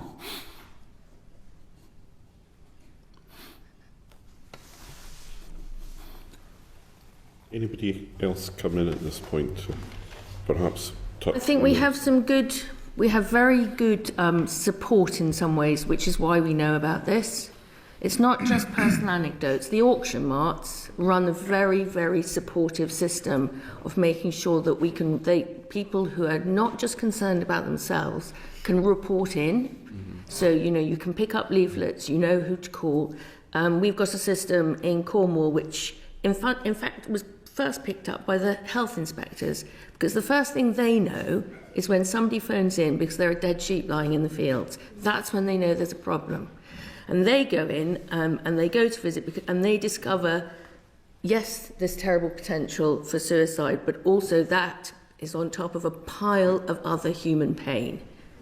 Abuse in the family, children not going to school. This is a big problem which finally manifests itself sometimes in that last push. For the next generation issues, we just are saying to everybody to say to your oldies, you've been our tall trees, now we're going to be yours. And that's the best you can do. But, you've had it in your discussions in the House recently about end of life. And the fact of the matter is the nicest, most forbearing, most family-conscious people will go, oh, you could do without me. Whereas the real brutes never think that. So I think it will be those severe cases, but it'll be I think now all I'm going to add is that this is a pebble in a pool to businesses that come out from that business at the centre. We are all employing other people who are all employing people. So it's not just that one thing. Thank you. Andrew, you wanted to come in at this point? Yeah, just come in on a couple of questions. Firstly, Tom, I hope you hear from us as a committee the respect we have for yourself and farmers, which is why we're holding this inquiry and want to be able to look at it and shine a light on it from different angles, because that's all of us, I think, on the committee commitment to do that and to do that to the best of our ability. Can I just tease out a couple of questions just to see if you understand the panel, some of the motivation where government's at, and that might allow us to reflect on where the journey is they're trying to get to. So firstly, I think I've heard, I just want to confirm, do you all recognise the government's view there is a loophole, or that something, you recognise you're not against any change, you're not happy with this change? Well, I'd start by saying this is an unmeasured effect. I like to know data, and I'll always go back and say, find me the number. Is this a perceived problem? Because actually, I'd quite like to buy that land, and somebody else has come in and paved over the odds for it, and that's only happened once in 20 miles around me. Or is this a persistent problem? My grandfather bought a farm. He's a perfectly legitimate farmer. So somebody has to be buying into this system, and they're going to need assets to do that. So I think it's a simplification. However, if there is a loophole, I have every confidence in the advice of this committee and the advice of the Treasury being able to close that loophole, as far as it's necessary, for everybody to have a clear conscience about it. But that doesn't mean people shouldn't be buying farms. Absolutely. Look, and I say that particularly because when the CLA came to see me before the budget and this was on the table, the CLA position given to me was that no change whatsoever was necessary. So now we seem to be discussing different where change could be necessary. Well, is it the CLA position? I'm trying to bend to your position, actually. This is me being forbearing, but also our position has always been, if you think there's a problem with APR, let's talk about the problem. Let's not just go swinging in there, getting rid of it. And I think it's a mistake in farming to talk about APR without talking about BPR, as the last group was saying, because a lot of the assets, will come under BPR, the stock, for example, in a dairy, and the machinery and so on. So nothing is perfect. Everything can do with being improved, We are none of us perfect. So... and I just want to reiterate Tom's really good point at the beginning. It grates a bit with all of us to be told that we haven't done any tax planning. We did our tax planning. It was called agricultural property relief and business property relief. And we've structured businesses around those reliefs to make them multi-generational businesses. So it feels a little bit condescending when they say, poor souls, they didn't do any planning. My question was, Yeah. you accept some change could happen, but not the Usefully, change. yes. Okay. Could I just draw our attention, please, Andrew, to a comment that was made in by the Office of Tax Implication report in 2019. It is generally understood that the main policy rationale for BPR and APR is to prevent the sale or breakup of businesses or farms to finance inheritance tax payments following the death of the owner. I still think that statement is absolutely true. And any change to APR or BPR should be on personal wealth and should be affordable rather than being on business wealth. So that is where the suggestions in the earlier panel around making sure that there is available assets to pay the tax probably lead you to a very different proposal to the one that's on the table. And so I think, again, this is where consultation would really help with the experts, because I think it is perfectly possible that out of a grown-up consultation, government may be very surprised at the solutions that can be come up with. But I think what's clear today with the proposal that's been made in the budget is that there is a desire from this government to change where we are today. So our position is, let's work with you to get to an outcome that works for all, rather than the blunt instrument we have today. To add on that, really, if the loophole supposedly was to stop money coming in from outside of agriculture and buying land up, they still have left rollover relief in place. So they really haven't stopped that at all. And that's my concern about that one. Brilliant, thank you. Thank you. And the government said, if the government was here, they would be saying this is about all sectors need to contribute, and they've tried to do it fairly. They would say all sectors need to contribute because they're trying to repair public services. Have you done any modelling? Have you got any data you could share for us about what's the impact of what changes need to happen in those public services in rural areas, and any alternative funding you'd have to put into those? Oh, that's a big question. Fortunately, we have produced a paper with the all-party parliamentary group a couple of years about the rural economy and about how to reinforce and grow the rural economy. And there are a lot of weaknesses in the public services. It's not, unfortunately, just down to buses. So I take it a little bit amiss. We do pay our taxes. We are talking about capital taxes here, not the fact that we're paying our income tax, we're paying our VAT, we're paying our staff, we're paying their national insurance contributions. We are contributing. This is not a sector that is not, and by the way, trundling out a whole fat load of food at the same time, which we are forced to sell at less than market price. So, it's not like we're not contributing. I think that's crept into the dialogue, which I sometimes feel it shouldn't have. Whether or not what we could contribute, which is not very much money, I think it's been associated as a day and a quarter of the NHS is the annual takeout from this particular tax. Is the candle worth the flame? Is it worth ruining an entire industry for 1.25 days of the NHS? I think Mr. Streeting might suggest that he'd like some more help with changing the NHS. My question was, I was more interested in, have you identified other routes that would raise money to put into public services in rural areas if it wasn't this? Yes. And it's a long document, and I'd be more than happy to send it to you. But the best way to improve this sector is to grow.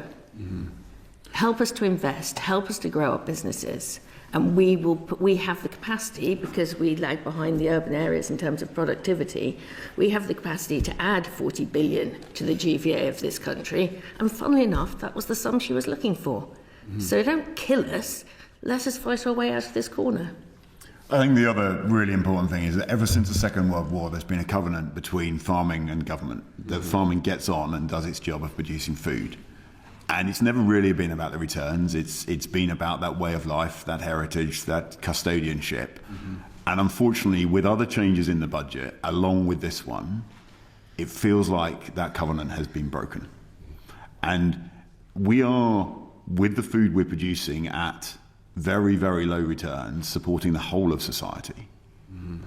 And how much more do we need to support society? And let's get to a point where we're paying those taxes through the food we're producing, through getting fair market returns. And there were some interesting elements in the manifesto which could have answered some of those challenges around standards of imports and fairness in the supply chain and public procurement. And let's get them in place so that we are a profitable sector which is driving reinvestment and really delivering for food security, rather than looking at how we generate a little bit more tax income to rebuild our rural services. Right. I'm keen that we move on at this stage, but John, you've got a very quick intervention. Just very quickly on process, pre-budgets, you wouldn't normally expect to speak to Treasury ministers, would you? I mean, was it unusual the way that the run-up to the budget was conducted, do you think? I mean, we will always write to the Chancellor pre-budget and ask for a meeting, and it's down to the Chancellor as to whether she would like to. Or in this case, I'm trying to be fair to this government in that on fiscal measures, you wouldn't expect to have a dialogue before a budget, would you? I don't think I was critical. I just said that we hadn't met.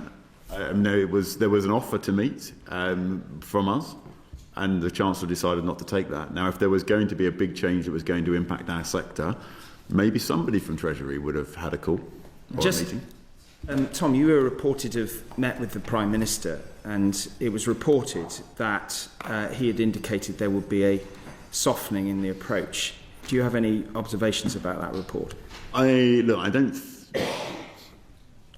What was reported, I don't think it was that there was necessarily, but it was that he was very much listening, and it is a private meeting, and I'm not going to break the trust of that meeting.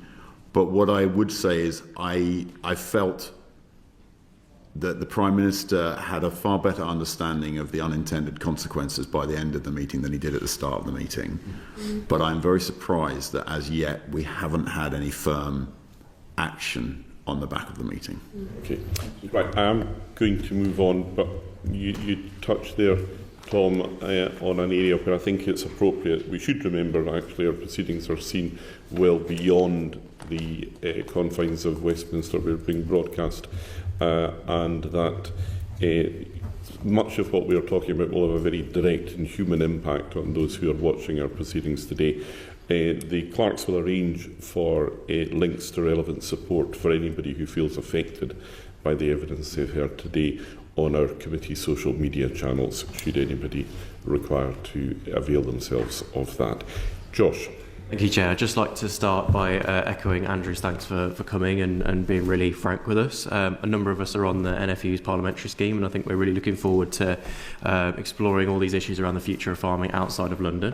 So, yeah, very much looking forward to that. But just for the benefit of our inquiry, could I ask both you, Tom and Victoria, just to put on record the assessment you've made of the number of farms that might be affected by this and how you arrived at those figures?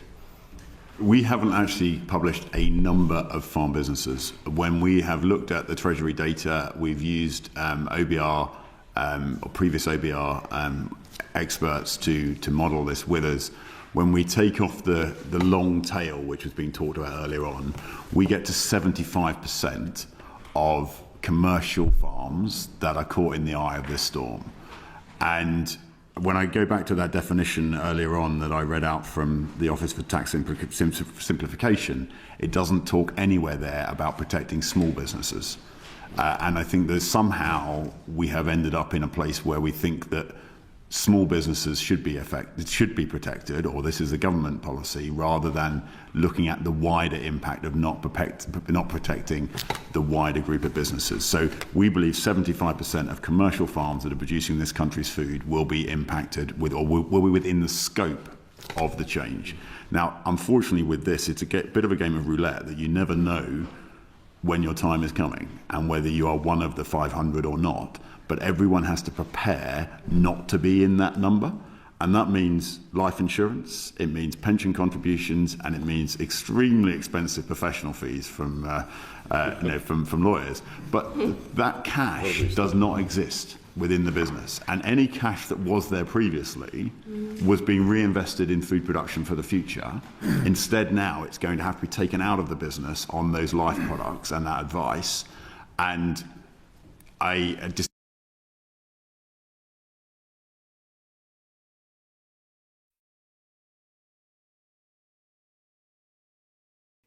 the fight between finance capitalism, industrial capitalism, and socialism, and why you decided to publish this book now. Well, the book came out of a series of 10 lectures that I did for my Chinese audience. I've been a professor at Peking University for a number of years in economics, and have professorships at other universities, Wuhan and Hong Kong. And I have a fairly large audience of about 65,000 people per lecture there. And I was asked to give my general overview, sort of a history of economic development in the West for the Chinese. And in order to understand today's finance capitalism, you have to understand what industrial capitalism was as it was described in the 19th century. And it's often forgotten or played down that industrial capitalism was revolutionary. What it was trying to do, from the physiocrats in France in the late 18th century to Adam Smith, John Stuart Mill, Marx, and the whole late 19th century flowering of socialism, the ideal of classical value theory and rent theory was to say what is the actual value, the cost value of producing goods and services, and what is earned by the capitalist and when he employs labor to make a profit, and what is unearned. And what's unearned was the landlord class. That was the hereditary warrior class that had conquered all of the European kingdoms in the Middle Ages. And the attempt by England's industrialists was saying, look, we cannot become the workshop of the world. We cannot undersell foreign countries if we have a landlord class raking off all of the money in land rent, and if we have predatory banking, where the wealthy people just lend really for buying property or making distress loans or predatory loans that have nothing to do with financing actual capital formation. Well, what made this capitalism revolutionary was the British industrialists and advocacy of industry. Even the bankers in Ricardo's time said, well, in order to overthrow the landlord class, which controls the House of Lords and all of the upper chambers of government in Europe, we have to have democratic reform. If we have democratic reform and give voting to the people, they're going to vote against the landlord class. And then we can have an efficient economy where our prices of our exports and our goods and services reflect the actual cost of production, not the rake-off for the rentier class, not the rake-off of what landlords take, not the rake-off of what predatory bankers take. And the whole long 19th century leading up to World War I was this revolutionary value theory that depicted land rent and monopoly rent and financial returns as being unearned income and wanting to strip it away. And all of this seemed to be moving towards socialism. The industrialists were all in favor of government public utilities, of government enterprise, because they said if the government doesn't provide health care, then individuals are going to have to pay it, and it'll cost a lot of money, like it does in the United States. And so you had the conservative Prime Minister of England, Benjamin Disraeli, saying, health, all is health, we've got to provide public health for the people. And it was the conservative Bismarck in Germany that says, we've got to provide pensions. If labor has to save up for the pensions, then it's not going to have enough money to buy the goods and services that we Germans are producing. We've got to make pensions public. So all of this move towards socialism was not only in favor of increasing living standards, which soared in the 19th century, but also in freeing economy from the rentier class, from the landlords, from the bankers. And for the classical economist, a free market was a market free from landlords, free from bankers, free from monopolists. Well, needless to say, the rentiers fought back. And by after World War II, we've seen a continual anti-classical theory, replacing the classical idea of free markets with a value-free theory, saying, well, everybody earns whatever they have. All wealth is earned, not unearned. And if Goldman Sachs partners are paid more than anyone else, that's because they're so productive. So you had to move rejecting classical economics to junk economics and a kind of artificial economics that doesn't really talk about how finance capitalism has worked. And as it turns out, the business plan of finance capitalism was so predatory that it was anti-industrial. That's why President Clinton in the United States moved to invite China into the International Labor Organization, saying, well, we can fight wage rises in America by a race to the bottom. We can hire Asians to do work, and that will cause unemployment here, and that's wonderful for the industrialists. It will basically cut wages and keep American wages down. Well, that basically is the strategy of finance capitalism, and the aim of finance capitalism is not to invest in factories and plant and equipment and research and development, but to live in the short term, but to make money by financial engineering, not industrial engineering. And it becomes predatory. And so you have the whole ideological attack on public enterprise. You have Frederick Hayek's The Road to Serfdom, where you say if the government provides public health care, that's the road to serfdom, where actually it's finance capitalism that's the road to debt peonage and serfdom. You have now a whole disparagement of government, and all of this is a counter-revolution to the revolutionary impetus of industrial capitalism in its early stages. And it's true that corporations now are just as right-wing as the banks and the hedge funds, but that's because the corporate industry has been taken over by the financial sector, and the heads of almost every industrial corporation are rewarded to how high they can push the stock price to exercise the stock options they're paid in. And you increase the stock price not by investing more, not by hiring more labor or increasing productivity or increasing sales, but simply by using whatever income you have to buy back your stocks. And by buying back your stocks, this forces up their price. And most of all, by giving political contributions in this country to the Democrats and Republicans alike to appoint Federal Reserve heads that have spent $7 to $9 trillion buying up stocks and bonds to increase the price of buying a retirement income, to increase Wall Street prices, to increase housing prices, and make America even less competitive industrially. So finance capitalism is what is essentially deindustrialized the United States and turned the Midwest into a rust belt. Well, the alternative, obviously, is our societies that have not followed this neoliberal finance capitalist plan. And the most successful economy, obviously, has been China, which is why I've been spending so much time there. And obviously, China has done exactly what 19th century United States, Germany, England, and France did. It's kept basic utilities, basic needs, housing, and above all, finance and banking in the public domain as public utilities. Instead of having an independent financial sector operating on its own self-interest, the Bank of China creates the money. And the Bank of China lends money by deciding, where do we need to have investment in real estate to provide housing for the population at as low a price as we can make it?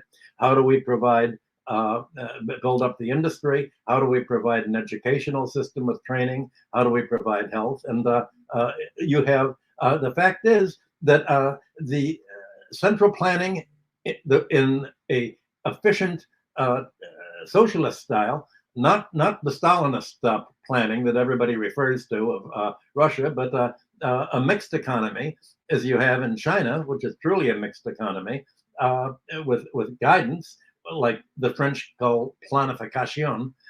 Well, that is obviously the way in which you survive, and you avoid the kind of overloading the economy with debt service, with high rents, with high payments to the healthcare monopoly in the United States, by avoiding all of this payment to a rentier class that has what the classical economists called unearned income, predatory income.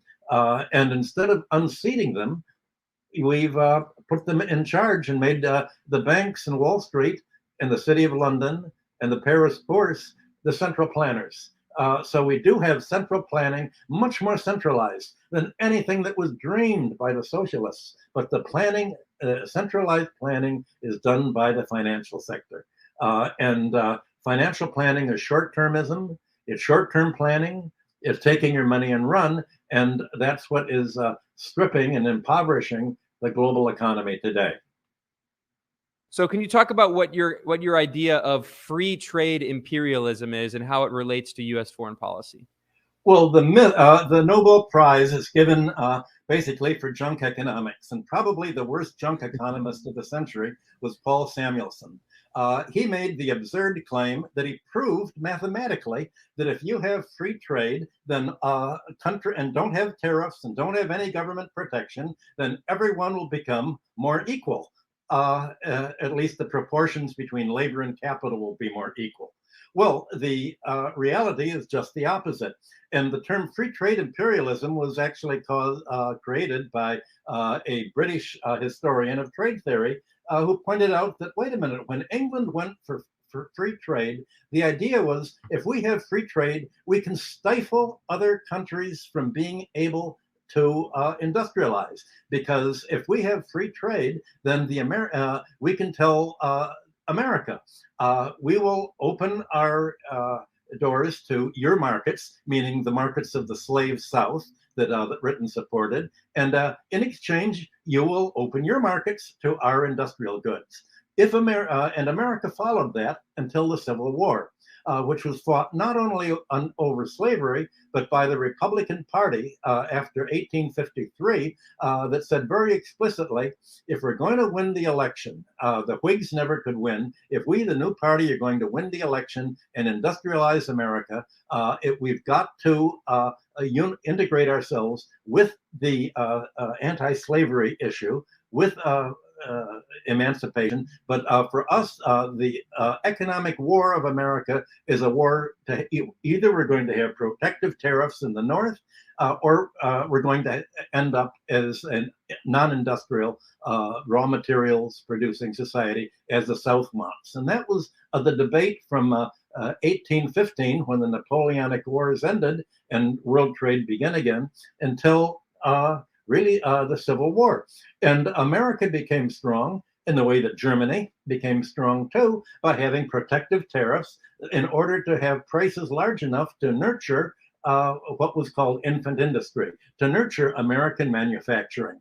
And I wrote a long book about this, published years ago, based on my PhD dissertation, America's Protectionist Takeoff. Well, the English tried to fight against other countries protecting their economies, saying that if you just have free trade, you'll get rich. Where the reality is, if you have free trade, you'll get poor if you're not already able to have industrial and labor productivity and agricultural productivity on a par with the most advanced countries. The free trade was an attempt to prevent other countries from investing government money in building up their agriculture, in building up their industry, in building up their productivity, in creating a school system to raise wages, to make wages more productive. And the American protectionists said, well, we're going to have a high wage economy because high wage labor undersells pauper labor. And American skilled, well-fed, well-rested American labor can produce much more than the pauper labor of other countries that have free trade. Well, what the leading American protectionist economist, Erasmus Peshine Smith, went to Japan and helped helped Japan break away from British free trade, helped Japan industrialize. Other American economists, other foreign economists, all picked up the ideas of the American protectionists, like Friedrich List went to Germany promoting protectionism. And Peshine Smith's book, The Manual of Political Economy, was translated into all the foreign languages: Japanese, Italian, French, German, and you had Europe realizing that free trade polarizes economies. Well, it was this that after World War I, and especially World War II, when you had orthodox economics turning into basically propaganda, that's where you had Samuelson and others try to convince other countries governments are bad, leave everything to the wealthy people, to the finance people, trickle down economies. It's all going to trickle down. Don't worry, just give more money to the rich, and don't have any government interference with markets. Whereas America had got rich by interfering with markets to shape them in the years leading up to World War I. But after World War I, America had already achieved its industrial dominance. And it was after World War I that America said, okay, now our protective tariffs have enabled us to outproduce all the other countries, and our protectionist agriculture especially. The most protected sector in America has always been agriculture since the 1930s. Basically, it said, well, now that we can outproduce other countries, we can undersell them. Now we can tell them to go for free trade. And after World War II, the Americans created the World Bank for economic impoverishment and the International Monetary Austerity Fund. And the World Bank's leading objective was to prevent other countries from investing in their own food production. The guiding line of the World Bank was, we've got to provide infrastructure for building up plantation agriculture in Latin America and Africa and other countries, so that they will grow tropical export crops, but they cannot be permitted to grow grain or wheat or feed themselves. They must be dependent on the United States. And so the function of free trade, the World Bank, and the International Monetary Fund has been to finance dependency, backed up by the American support of dictatorships throughout Latin America, who agree to have client oligarchies supporting pro-American trade patterns and avoiding any kind of self-reliance, so that the United States can do what it's recently done to Russia and other countries: impose sanctions. Say, well, now that you've depended on us for your grain, we can now impose sanctions, and you can't feed yourself if you don't follow the policies we want. That was the policy that America tried to use against China after Mao's revolution. And fortunately for China, Canada broke that monopoly and said, well, we're going to sell grain to China. China was always very friendly to Canada in those earlier decades. So basically, free trade means no government, no socialism. It means central planning, essentially by Wall Street. Countries should let American firms come in, buy control of their raw materials, resources, control of their oil and gas and mineral rights and forests and plantations, and basically let other countries send their whole economic surplus to the United States, where it will be duly financialized, and to buy out other countries' raw materials and rent-yielding resources. But your analysis, I think, is even more important and more accurate, because your argument is not only is it geopolitical, but the geopolitical struggle is rooted in economics, and this is an economic struggle between systems. So talk more about the new Cold War and how you see it.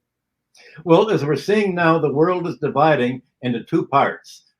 We can see that in the fight against Russia, which is also a fight against China and against India, as you noted, and it seems Indonesia and other countries as well. The United States is pushing a world that can be controlled by American investors. That the ideal of the American neoliberal plan is to do to other countries what it did to Russia after 1991.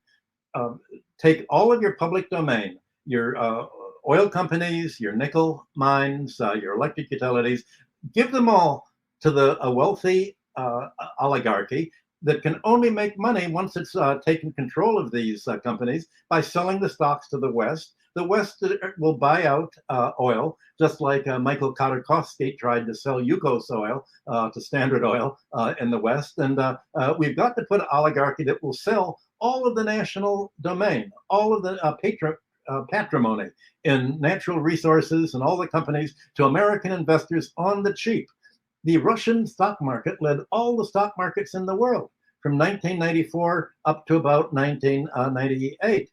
This was a huge ripoff. The United States wants to be able to do that to the rest of the world. And it was furious when Russia said, we've lost more population as a result of neoliberalism than we did in all of World War II fighting against Nazism.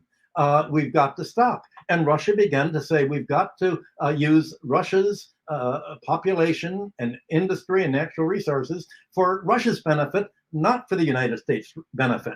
Well, the United States was absolutely furious with this, and the fury has erupted in the NATO war against Russia in the last few months and what's ongoing now.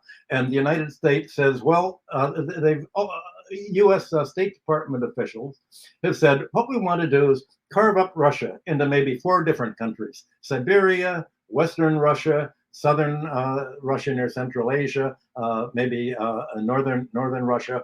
And once we've done that, we cut Russia off from China. Then we go into China. We finance, we send the ISIS and the Al-Qaeda into the Uyghur areas, the Muslim areas, and we start a color revolution there. And then we break up China into a northern part, the southern part, the central part. And once we break them up, we can more or less control them, and we can then come in, buy up their resources, and take over their industry, their labor, and their government, and get richer to obtain from China, Russia, India, Indonesia, and Iran the wealth that we're no longer producing in the United States now that we've deindustrialized. So that is, the world is dividing into 2 parts. And the one part is not simply the United States and its European satellites on the one hand versus the non-white population on the other hand. It's finance capitalism versus the rest of the world, which is protecting itself by socialism, which in many ways fulfills what was the ideal of industrial capitalism during the 19th century, when industrial capitalism was actually progressive.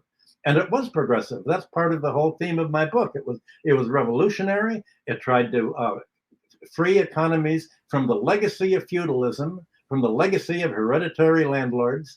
And now the financial class is no longer the landlord class, but the financial class. And the landlord class pays most of its rent to the financial class in the form of mortgage interest, as it borrows money to buy property and housing and commercial sites on credit. And you have the kind of financialization that has increased housing prices in the United States to over 40% of income that is officially guaranteed for mortgages, that has priced American labor out of the market, privatized healthcare, 18% of GDP. That's pricing America out of the world market. Debt for car, auto debt, student debt, which in other countries education is free. That's pricing America out of the market. So you have a basically uncompetitive economy that's committing financial suicide, following the same dynamic that destroyed the Roman Empire, where an predatory oligarchy took over and maintained power by an assassination policy of its critics, just very similar to what America has been doing in Latin America and other countries. So you're having history repeat itself with this same kind of world split. And this split couldn't have occurred back in the 1970s. There was the Bandung Conference in Indonesia. There were other attempts at the non-aligned nations to break free of American imperialism, but they didn't have a critical mass. So right now, for the first time, you have a critical mass, and you have the ability of China, Iran, Russia, India, other countries together to be self-sufficient, they don't need relations with the United States. They can handle their own, they can create their own monetary system outside of the International Monetary Fund, which is basically an arm of the Defense Department.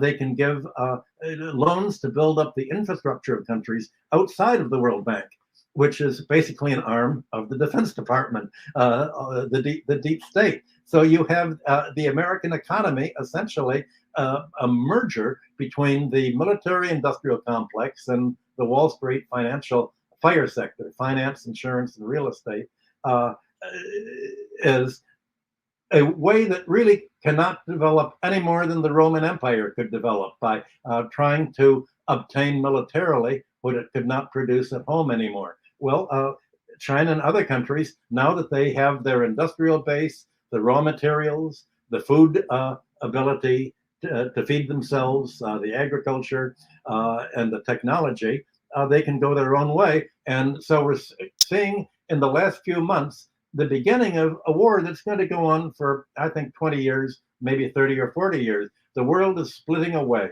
and it won't be a pretty sight because the United States and its European satellites are trying to fight to prevent a inevitable breakaway that it cannot prevent any more than Europe's landlord class could prevent industrial capitalism from developing in the 19th century.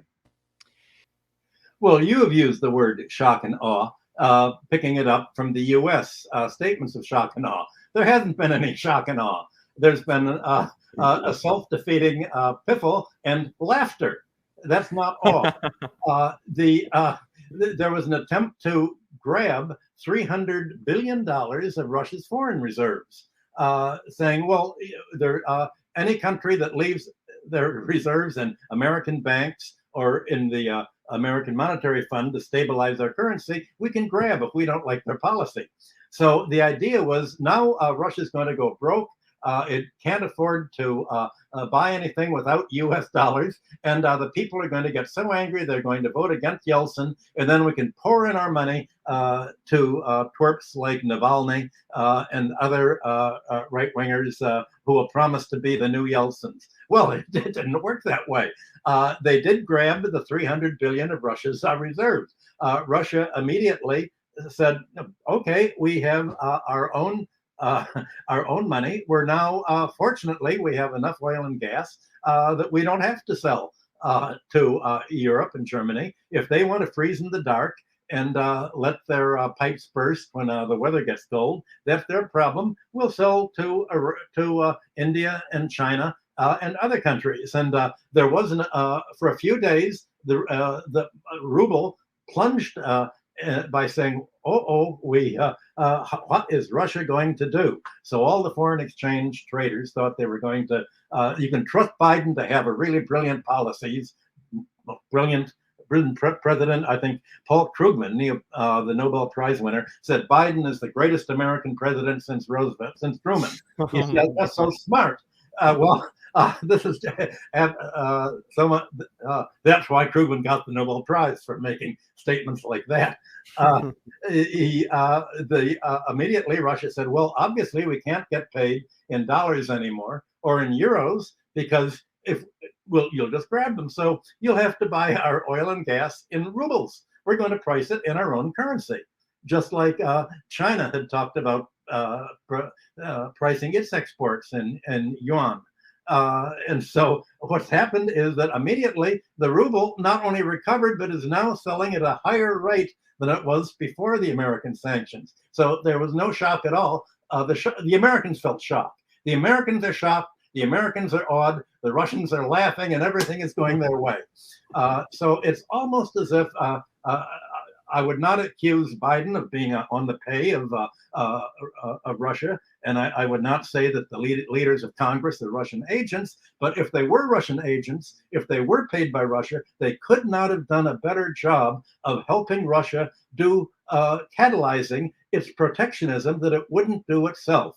The fact is that President Putin and many of the people around him still were neoliberals. I mean, they began as neoliberals in the 90s. They began by hoping that they could make a arrangement with Germany and Europe, that Europe would develop their industry and make Russia as efficient an economy as Germany or the United States. Well, obviously that hasn't happened. All the same, they didn't think of imposing protective tariffs as the United States did. They didn't protect their agriculture. They bought grain and cheese and other agriculture products from the Baltics and from other countries. Well, now that once the Americans put on the sanctions, beginning already under the Trump administration, all of a sudden Russia had to produce its own food. And it did. It made the investment. It's now the largest agricultural exporter in the world, not a food deficit country. It's not importing any more cheese from Lithuania and the Baltics. It has its own cheese segment. And the sanctions are forcing Russia to do exactly what the United States, Germany, and other protectionist countries did in the 19th century, developing their own industry by isolating it from low-priced foreign imports that would be priced so low that the Russians otherwise could not afford to make the investment in factories, plant and equipment, research and development. So what the United States has done is actually catalyze Russia moving together. And also for 3 or 4 years, I've been talking with Russians and with the Chinese and other countries about the need to de-dollarize. You got, if you want to develop your own economy, you have to develop your economy in your own interest with public spending and planning independent from the United States. Well, now everybody thought that, well, in a few years, it may take a decade for China, Russia, Iran, all these countries to break away from the US. But America said, we're going to help you. We're going to speed up the breakaway process. We're going to, excuse me, we're going to isolate you. So you've got to band together against us. So that's exactly what it's done. You can just imagine how the Russians are crying all the way to the bank about this, and how China is watching what the Americans are doing to Russia and listening to President Biden saying, you know, Russia's not our real enemy. Our real enemy is China. And we're finished with Russia, then we're going to go against China and do the same thing to us. Well, you can imagine what this is leading the Chinese government to try to plan to be sufficiently independent from the United States that similar type sanctions will not hurt us. And President Xi, in the last few weeks, has said we've got to make China as independent as possible. We've got to make our own computer chips. We've got to not depend on the United States for anything except maybe Walt Disney movies. That's basically about it. So it's as if, you know, I mentioned earlier that finance lives in the short term. American policy, being financial policy, lives in the short term, and it's looking, what can we make a quick attack, a quick victory, and forget about what's going to happen next. I'm told that if there, years ago, already from the war with Iran and then Iraq and Syria, in the State Department, if there were Arab specialists who spoke Arab, they were all fired because they said, well, if you can speak Arabic, you must have learned Arabic because you're sympathetic with them. You're fired. We won't have anyone who can read Arabic here. Well, now they fight in the last decade or so, they fired all the Russia specialists from the State Department and CIA, saying, well, if you can read Russian, why would you want to learn Russian? You must like something in Russia. Wanted to learn it, you're fired. So they have people who have no idea of what's happening in Russia, no idea of what's happening in these other countries, and they're blinded by their ideology. And if anyone would say, wait a minute, public planning and making education a public utility is actually making them more competitive, well, that's against the ideology. That's not the corporate type. And they're thought, well, we really can't trust people. Maybe they're tending towards socialism, and they're out the door. So you're having American policy pretty much run by the blind, and the Europeans are simply taking orders and money in little white envelopes from the United States to just show their loyalty, and basically are willing to spend 3 to 7 times as much for their energy, for their liquefied natural gas and oil by buying from the United States than they are by a long-term contract with Russia.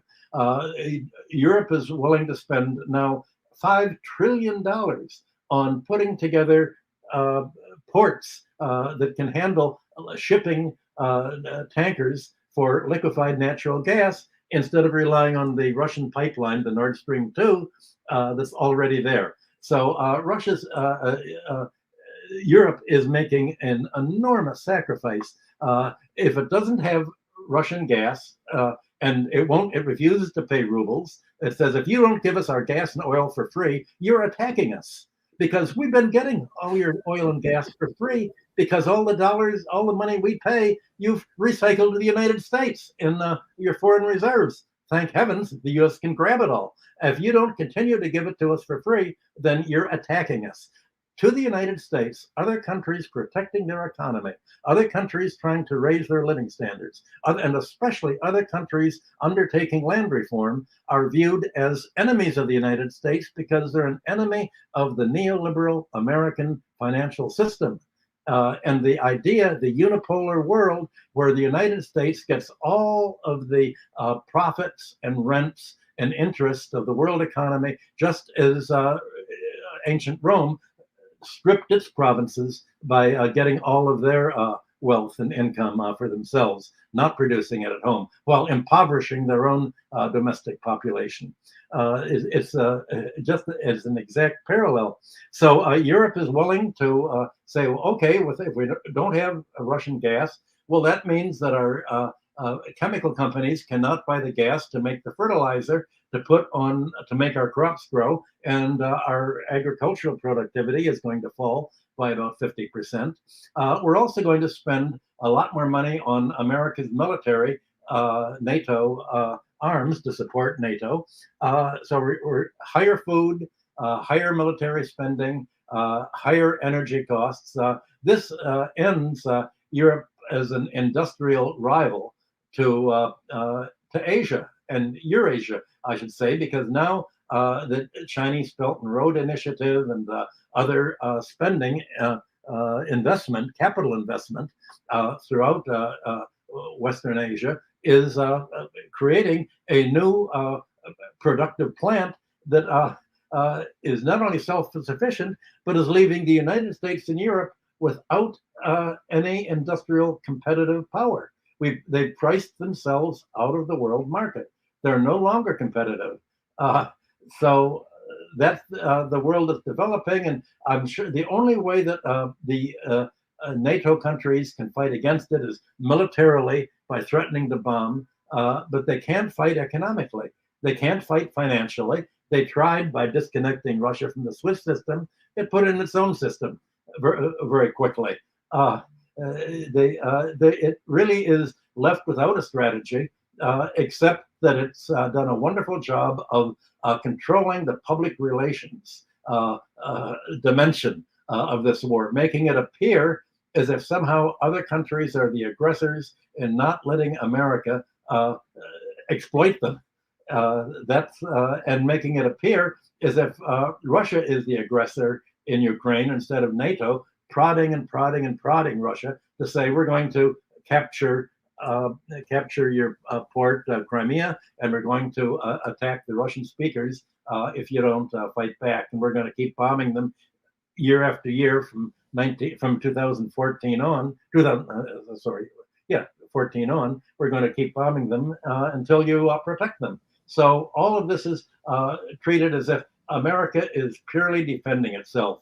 Well, this is what the Nazi said in World War II. Hitler and Goebbels said we can always mobilize a population to support our war by saying it's a war to defend ourselves. And that's how the United States and Europe are doing. Not only are they pulling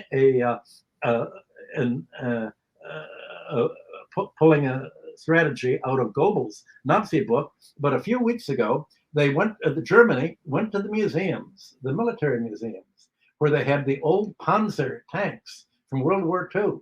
And they sent the Panzer tanks, the Nazi tanks from World War II, to Ukraine, saying this is symbolic. Now we can fight Russia with the same German Nazi tanks run by the neo-Nazi groups that Zelensky is supporting, the same Nazi fight against Russia. We can reenact World War II with the same tanks, even symbolically, to show that this is a fight of Nazism, neoliberalism against Eurasia. Do you think that the gold standard is going to come back, or apparently you don't think so? No, Russia is not going on the gold standard. What it is doing is investing its foreign exchange in the only way that is not grabbable. It's investing it in gold. It's putting gold in its reserves. It is not setting its exchange rate according to the price of gold, but it is buying gold with the what it's been getting. I want to go back to your talk about rubble. You talked about from ruble to rubble with President Biden. There have been a lot of pictures of rubble in the news for the last few days. For instance, there's talks of, here's a Ukrainian sent out a picture saying, look at this picture of a Russian tank. We shot it down. It's rubble. Turns out it's the Ukrainian tank that they just say, oh, it's the Russian tank we shot down. Basically, they're taking their own destruction, and they're saying that while they're being destroyed, they're saying, no, this is a picture of Russia being destroyed. Russian assets, not Ukrainian assets being destroyed. Well, the similar thing is with Russia and ruble. America says, well, look, we've isolated the ruble. Well, what's happened if you isolate the ruble and you say, we're not going to export anything more to Russia, so it's not going to be able to spend any of its rubles on buying American or European products. Well, meanwhile, Russia can continue to earn rubles from Germany and Europe, and it can continue to earn foreign exchange from other countries that it's selling its agriculture to at rising prices, its oil and gas at rising prices too. So obviously the balance of payments is going way up, and they believe that what is in store is a new monetary system that is an alternative to the dollar IMF system. And this system other countries will hold their reserves in each other's currencies. In other words, Russia will hold Indian rupees and Chinese yuan. China will hold rupees and Russian rubles. There will be the equivalent of what Keynes thought of as bankers, something like artificial created special drawing rights that the banks will be able to create to help fund governments to undertake capital investment. But for settling balance of payments deficits among countries, once they have sort of don't have enough foreign exchange to make a swap, they will use gold as the means of settlement, because gold is a pure asset. It's not a liability. Any foreign currency basically is held in a foreign country that has the power to do what America did to Russia and just grab it all and say, we're just wiping it all out. It's as if you have a bank account and the bank says, we've just emptied out your account to give to one of our friends, and then you don't have it anymore. You can't do that if gold is held in your own country. Venezuela made the problem of keeping its gold in England, trusting England, saying that, well, even if there's war, they'll never interrupt gold and finance, and England just grabbed Venezuela's gold. So obviously, countries are not going to ask to leave their gold in other countries. Even little Germany has asked America to begin sending back the gold that it has in the Federal Reserve Bank of America, because it's worried that what if it ever buys Russian gas again? America will grab all of Germany's gold, grab all the German money, and it'll be like World War I all over again. They'll call it the Hun. We're taking its money. So you're having this act that America did of grabbing Russian money, Afghanistan's foreign reserves it grabbed. This is telling all the other countries, pull all your money out of dollars. What are they going to put it in? There's not that much that they can put it in that is absolutely safe. So gold is a flight to safety today, because it's one of the things that all of the world realizes as having an international value for settling balance of payments deficits that is independent of world politics. So that's the explanation. So Russia's not going on gold, it's going on an independent standard from the United States, with gold an element of its foreign reserve, just as it's holding Chinese yuan and Indian rupees. It's not going on the rupee standard, it's not going on the yuan standard, and it's not going on the gold standard, but these are elements of its foreign reserves. Every country needs to manage its exchange rates, and there's always like a up and down and a zigzag in the flow of payments for imports and exports, investment, capital movements, debt service, all of that. So countries want to stabilize their exchange rates, and how do they do that? Well, most of the big exchange markets are in New York and in London.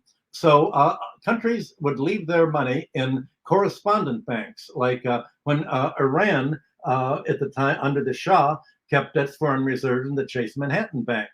So when Iran, after the revolution and Khomeini came in, and Iran wanted to pay interest on the foreign debt that the Shah had run up, they told Chase, please, here's our bondholders, please pay them. Well, Chase was told by the Treasury, don't pay them, just take the money and hold it. So Chase said, we put a freeze on your account.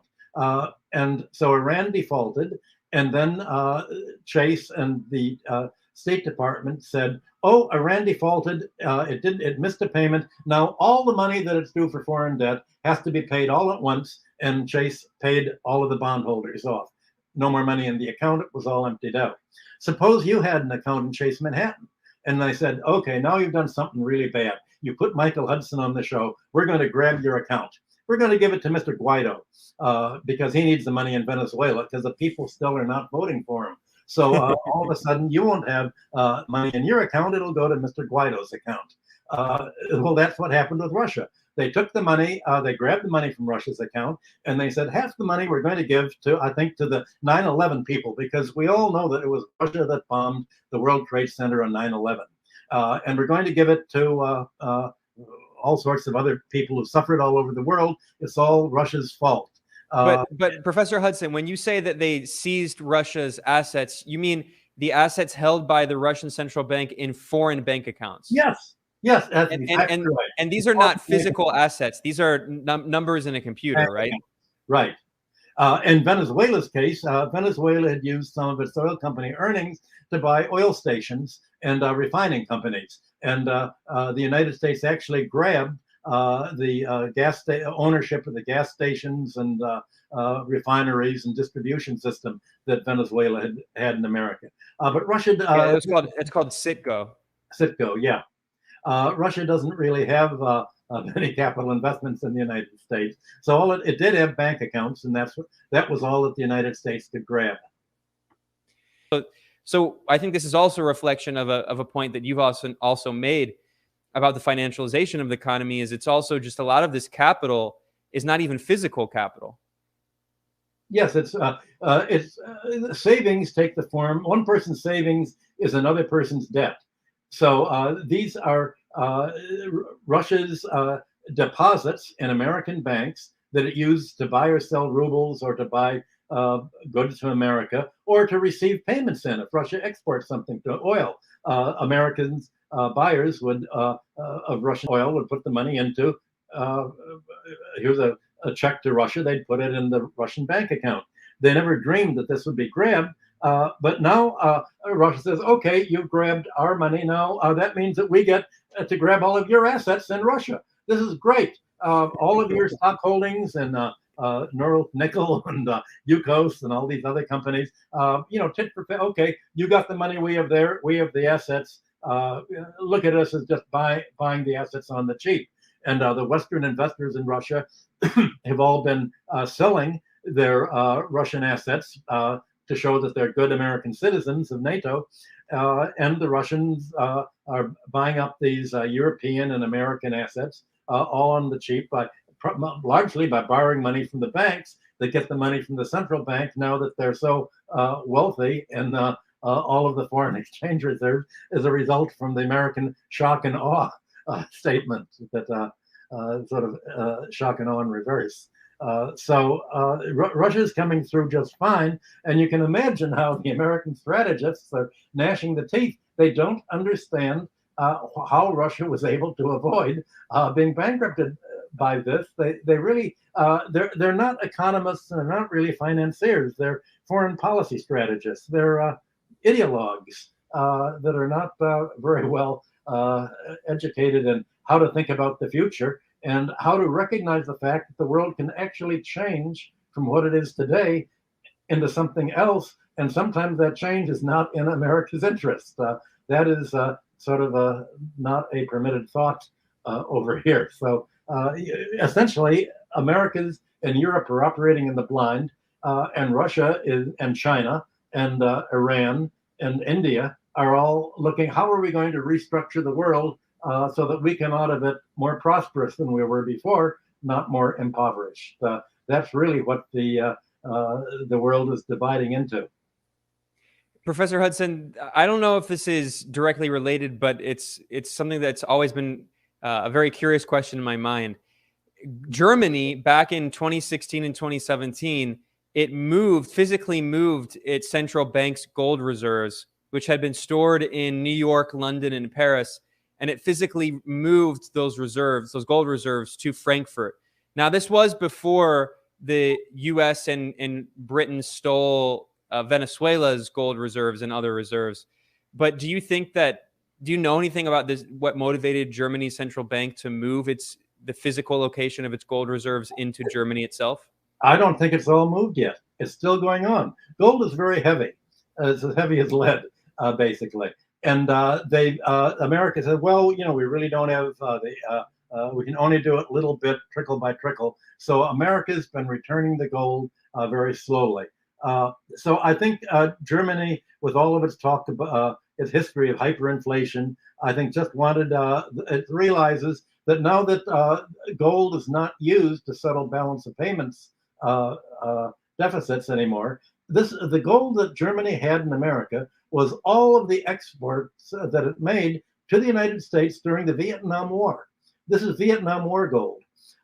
When you remember that President de Gaulle would every month cash in the dollars that America spent in Vietnam, would all be spent from Vietnam to Paris. The dollars would end up there. The Central Bank of Paris would essentially buy gold on the London Exchange and keep the gold either in New York or in London. Well, Germany kept, because America defeated Germany, and it wasn't going to keep its gold in Russia, that defeated it even more. It said, well, okay, we're cashing in our surplus dollars for gold, but we're going to hold the gold in America. But now it says, well, America's never going to settle its balance of payments deficits and its foreign debt in gold again, because it doesn't have any balance of payments surplus anymore, ability to do that. It doesn't have, it's going to spend its export surplus and its investment surplus on war. So as long it's never going to be able to pay, that's obvious. Let's get the gold back. That was the calculation that every country was making already a decade ago. They realized that America can never repay its foreign debt. Unlike other countries, when other countries can't pay their foreign debt, they have to go to the International Monetary Fund that tells them, well, we'll make you a loan, but you have to sell off your natural resource reserves to the Americans, or we won't lend you the money. Well, basically, that's not going to happen anymore. They realize that America is just going to say, we're just not going to pay. Well, now other countries are saying, wait a minute, if America is never going to repay its foreign debt, why do the global South countries have to pay its debt to the IMF and the World Bank, all this dollar debt to dollar bondholders? If America won't pay, we don't have to pay. Let's have a clean slate. Let's start from beginning, and we're only going to have debt and credit relations with friendly countries, not countries that want to go to war with us, like America did in Afghanistan, Syria, Iraq, Iran, and now Russia. So that's basically what's happening.